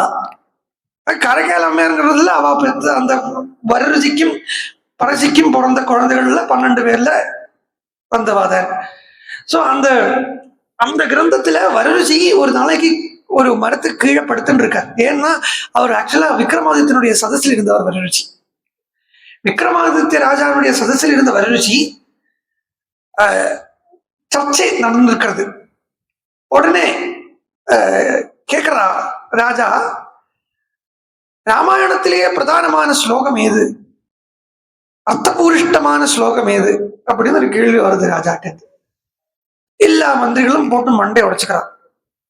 இது தெரியாமைக்கு யாருமே ராஜ சபைக்குள்ள வர வேண்டாம் அப்படின்னு ராஜா சொல்லி விட்டார். விக்ரமாதித்ய ராஜா அங்கிருந்து வரருச்சி ஒரு காட்டுல வந்து மரத்துக்கு கீழே உட்கார்ந்து யோசிக்கிறார். 24,000 ஸ்லோகத்தை யோசிச்சு பார்க்கிறார். எது பிரதானமான ஸ்லோகம், எது பிரதானமான ஸ்லோகம் தெரியலையே அப்படின்னு யோசிச்சு தூங்கி போயிட்டார். தூங்குற வேளையில இவர் உட்கார்ந்து இருக்கப்பட்ட மரத்துக்கு மேல ஒரு கிளி கூட்டம், அந்த கிளி கூட்டம் பேசிக்கிறது இவர் காதுல, அந்த பேசிக்கிறத வச்சுட்டு இவர் முழுப்பு வந்துட்டு எழுந்துட்டார். எழுந்திருந்தோம்னா அந்த கிளிகள் பேசிக்கிறது, ராமாயணத்துல பிரதானமான ஸ்லோகத்தை கூட தெரியாம இருக்கான் பாத்தியா ஒருத்தன் அப்படின்னு சொல்லிட்டு, என்ன ஸ்லோகம் பிரதானமானது அப்படின்னு அந்த கிளிகள் சொல்ற மாதிரி சொல்றது எழுதப்பட்டிருக்கு அந்த அந்த கிரந்தத்துல. இந்த ஸ்லோகம் தான் அது. இந்த ராமம் தசரதம் வித்தி மாம் வித்தி ஜனகாத்மஜாம் அயோத்தியாம் அடவீம் வித்தி கச்சதாத யதா சுகம். என்ன இதுக்கு இருக்கப்பட்ட வியாக்கியானம் என்லெஸ். அப்படி வியாக்கியானம் பண்ணலாம். இது இந்த ஒரு ஸ்லோகத்தை எடுத்துட்டு அதுல 1-2 நமக்கு பார்ப்போம். ஏன்னா நம்ம வியாக்கியானத்தை இப்ப படிச்சொன்னும் ஒன்னும் பண்டிதாள் ஆக போறது இல்லை. நமக்கு வேண்டியது அனுபவம் தான். நமக்கு இந்த சமயத்துல வேண்டியது அந்த 100 நாளுக்கு என்னத்துக்காக எடுத்துட்டு இருக்கோம்னா சம்ஸ்கிருதத்தை கற்பிக்கிறதுக்கோ வியாக்கியானத்தை கற்பிக்கிறதுக்கோ இல்லை. நான் கொஞ்ச நேரம் இந்த ராமாயணத்தினுடைய உள்ள என்ன நடக்கிறதுங்கிறத வால்மீகி எனக்குள்ள சொல்றதை நான் உங்களுக்கு சொல்லிட்டு இருக்கேன். அதனால என்ன பொதுவாகவே ஒரு வழக்கம் இப்ப என்னன்னு கேட்டா ரொம்ப ரசகரமான பிரவச்சனம் அப்படிங்கிறது இப்ப நான் இப்போ நவாகமா பண்றதுன்னா அப்படிலாம் தான் பண்ண முடியும். நான் 100 நாள்ங்கிறதுனால தான் ரொம்ப டீட்டெயிலா உள்ள போயிட்டு இருக்கேன். வெளிப்படையா நவாகமோ சுத்தகமோ அப்படின்னு சொன்னா இவ்வளவு எல்லாம் டீட்டெயிலிங் எல்லாம் முடியாது. ஸோ 2-3 விதமான அந்த ஸ்லோகத்துக்கு உண்டான அர்த்தத்தை சொல்லிட்டு அப்படி போ. ஆனா அப்ப கூட அந்த இடத்துல அந்த அனுபவத்தை பிரதானம் பண்ணணுங்கிறதுல ரொம்ப எனக்கு கொஞ்சம் உண்டு. ஏன் பேசிக்கலி என்ன சொல்றேன்னா சாதாரணமா பிரவச்சனங்கள் கேட்கறது ஒரு ஒரு ஓல்டு டேஸ்ட் அப்படிங்கிறது எப்படி இருக்குன்னு கேட்டா 2-3 விதமா ஒரு ஸ்லோகத்துக்கு வியாக்கியானம் பண்ணிட்டான்னா அவள் ரொம்ப பெரிய பிரவச்சன கர்த்தா அப்படின்னு சொல்றதுக்கு ஒரு இன்டென்ஷன் ஜனங்களுக்கு உள்ள தெரியாமைக்கு போயிடுது. ஒரு இன்டென்ஷன் போயிடுது. இந்த ஸ்லோகத்துக்கு இப்படி எடுத்துக்கலாம் அப்படி எடுத்துக்கலாம் இந்த இது அது ஒரு அந்த காலம் இட்ஸ் ஓவர். இன்னைக்கெல்லாம் ஜனங்களுக்கு வேண்டியது ஒன்றும் இல்லை. இன்னைக்கெல்லாம் ஜனங்களுக்கு வேண்டியது சாரத்தம் தான் வேண்டியிருக்கு. அவளுக்கு அன்னைக்கு நேரம் இருந்தது. அது ஒரு ஃபேக்ட் உண்டு. அன்னைக்கு கேட்கறதுக்கு ஆள் இருந்தா சொல்றதுக்கு நேரம் இருந்தது. இன்னைக்கு நேரம் இருக்கு. ஆக்சுவலி ஸ்பீக்கிங் இன்னைக்கு நேரம் இருக்கு. ஆனா அந்த நேரத்தை இதுல யூட்டிலைஸ் பண்றதுக்கு மனசு இல்லை. அன்னைக்கு என்டர்டைன்மெண்ட்டுங்கிறதே இதுதான். இன்னைக்கு என்டர்டைன்மெண்ட் பலது இருக்கு. எப்போ மனசு என்டர்டைன்மெண்ட்டுக்குன்னு போறதோ அப்பவே தெரிஞ்சுக்கணும் கீழே போத்துதான் போயிட்டு இருக்கு. அந்த என்டர்டைன்மெண்டே பகவத் விஷயம் ஆயிடுத்து அப்படின்னு உண்டானா அது உயர்ந்து போயிட்டு இருக்கு மனசு. ஆனா என்டர்டைன்மெண்ட் எப்பவுமே கீழ் நோக்கி போயிட்டு இருக்கு. பல விஷயங்கள்ல செதறி இருக்கிறத அது அவ்வளவுதான் அப்படின்னு நினைச்சுக்கணும். அது மனசு கீழே போயிட்டு இருக்கு. ஸோ இன்னைக்கு இன்னைக்கு குழந்தைகளுக்கு யங் ஜெனரேஷனுக்கு வேண்டியது ஷார்ட்ஸ் தான் வேண்டியிருக்கு. எல்லாமே ஃபாஸ்டா வேண்டியிருக்கு. ஃபாஸ்ட் லைஃப்ங்கிறோம், ஃபாஸ்ட் ட்ராக்குங்கிறோம், ஃபாஸ்ட் ஃபுட்டுங்கிறோம், எல்லாம் ஃபாஸ்ட், எல்லாம் அப்படி கிடைக்கின்றிருக்கு. ஸோ அதனால அப்படி வியாக்கியானங்களை சொல்லி இப்போ என்ன சொல்ல அப்படி பேரு வாங்க வேண்டிய காலம் போயிடுது. இனிமே அந்த காலம் இல்லை. அதுக்காக நான் சொல்லுவேன். ஸோ இன்னைக்கு உண்டான அந்த ஜனங்களுடைய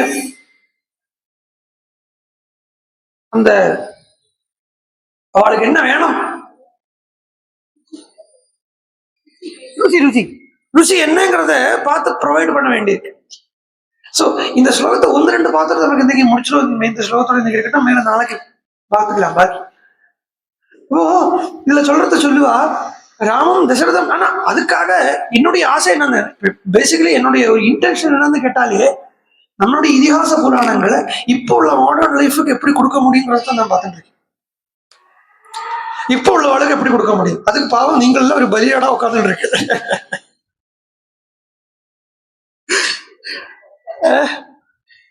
அதுக்கு ஒரு பலியாடா உட்கார்ந்துட்டு இருக்கு. சோ அத இது சொல்றது ராமம் தசரதம் வித்தி.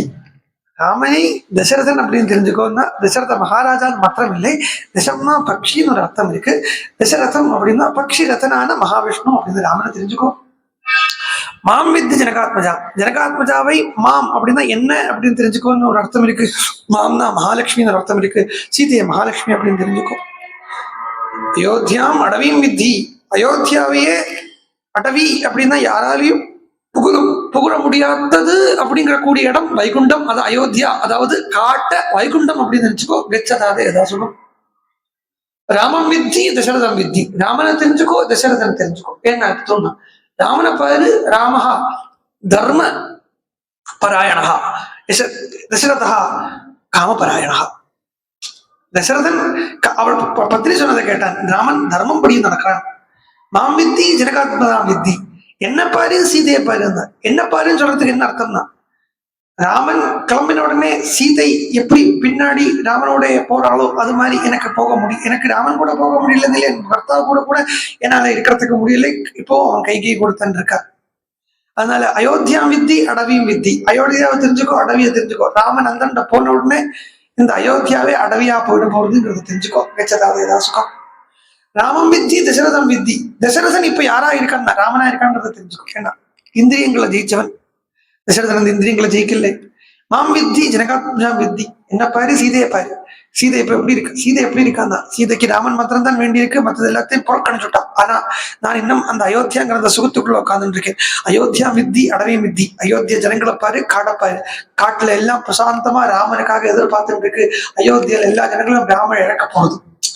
காட்டுல இருக்கக்கூடியது எல்லாமே ராமனை வரவேற்கிறது, அயோத்தியா ராமனை இழக்கிறது அப்படிங்கறது தெரிஞ்சுக்கும். கச்சதாத ஏதாச்சும் அப்படின்னு பல ரீதியில் அதுக்கு உண்டான வியாக்கியானங்களை சொல்றது இருக்கு, வழக்கம் இருக்கு. ஆனா இங்க கைகை லக்ஷ்மணன் கிட்ட என்ன சொல்றாங்க, அப்பா ஆகட்டும் அம்மா ஆகட்டும் உன்னுடைய கம்ஃபர்ட் ஜோன் ஆகட்டும் எல்லாமே ராமனுக்குள்ள பாரு. இதுதான் இந்த எடுத்துக்கணும். அந்த லாஸ்ட் அந்த எசன்ஸ் அப்படிங்கிறது என்னன்னு கேட்டான். அப்பா அம்மா அப்படின்னு வேற வேற வேற வேற இருக்கப்பட்ட அந்த எண்ணங்கள் எல்லாத்தையுமே வெளியில வெளியில வேற வேற தனித்தனியா பார்க்கறது, அது வந்து பந்தத்தை உருவாக்கணும். ஆனா அந்த அந்த அப்பானோ அம்மானோ உன்னுடைய கம்ஃபர்ட் ஜோனோ இல்ல உன்னுடைய பந்துக்களோ உன்னுடைய சுகத்துக்களோ எல்லாமே நீ ராமன் கிட்ட பாரு, சீதை கிட்ட பாரு, இருக்கிற இடத்துல பாரு. எல்லாத்துக்கு அப்புறம் இருக்கிற இடத்துல பாரு. இப்போ உனக்கு காட்டுல போய் இருக்கணும் அப்படிங்கிற அந்த ஒரு சிச்சுவேஷன் வந்திருக்கா, அந்த காட்டை நீ எப்படி எடுத்துக்கணுமோ அயோத்தியா மாதிரி நீ எடுத்துக்கோ. எல்லாமே உன்னுடைய பர்செப்ஷன்ல தான் இருக்கு. நம்மளுடைய கம்ஃபர்ட் ஜோன் உள்பட நம்மளுடைய பர்செப்ஷன்ல தான் இருக்கு. அதனால புல் அதாவது முள்ளில படுத்துட்டு இருக்கார், அம்பில படுத்துட்டு இருக்கார், சுகமா படுத்துட்டு இருக்கார் துரோண், இவர் பீஷ்மர். அதுவே ஹம்சத்தூளுக்கு தல்பத்துல படுத்துட்டு தூக்கம் வராமைக்கு புரண்டு புரண்டு படுத்துட்டு இருக்கார் திருதராஷ்டிரம். அப்ப என்ன எங்க அந்த அந்த தூக்கம்ங்கிறது எதில் இருக்கு அப்படின்னு கேட்டா வாஸ்தவத்துல இப்ப மனசுல தான் இருக்கு. லட்சுமணா வனத்துக்கு போறேனே சொல்லி துக்கப்படாதே, ராமன் கிட்டே உன்னுடைய கம்ஃபர்ட் ஜோனை சம்பூர்ணம் வச்சுக்கோ. அண்ட் உன்னுடைய கம்ஃபர்ட் ஜோன்ங்கிறது வேற ஒன்றும் இல்லை, ராமனுக்கு கைங்கரியம் பண்றது மாத்திரம்தான் உன்னுடைய கம்ஃபர்ட் ஜோனா இருக்கட்டும் அப்படின்னு சொல்லி ஆசீர்வாதம் பண்ணி விட்டா. லக்ஷ்மணன் நமஸ்காரம், அம்மா சுமித்ரா நமஸ்காரம் பண்ணிட்டு லக்ஷ்மணன் ராமர் பின்னாடி போக ரதத்துல ஏற தசரதன் பின்னாடில இருந்து கத்திண்டே ஓடி வரா. ராமா நில்லு, ராமா நில்லு, ராமா நில்லு. சுமித்ரை லக்ஷ்மணன் ஆசீர்வாதம் பண்ணி விடுறா, க்ஷேமமா போயிட்டு வா. சுமித்ரை ராமன் ஆசீர்வாதம் பண்ணி விடுறா, சுமித்ரை சீதை ஆசீர்வாதம் பண்ணி விடுறாங்கிறதோட இன்னைக்கு இருக்கட்டும். மேல நாளைக்கு சாயங்காலம் கரெக்டா 4:30 பார்ப்போம். 4ல இருந்து கொஞ்சம் கொஞ்சம் 4:30, நாளைக்கு 4:30 ஆரம்பிச்சு விடுறது, 6 மணி 6:10 வரைக்கும். அதுக்கப்புறம் கொஞ்சம் கொஞ்சம் போக போக ஒரு 4:15 4 இந்த மாதிரி ஆனாதான் ஒரு அரை மணி நேரம் கிடைச்சாதான் 100 நாளைக்குள்ள ராமாயணம் தீரும் போல் இருக்கு. ஸோ நாளைக்கு கரெக்டா 4:30 4:30 4:35 ஆரம்பிச்சு விடலாம்.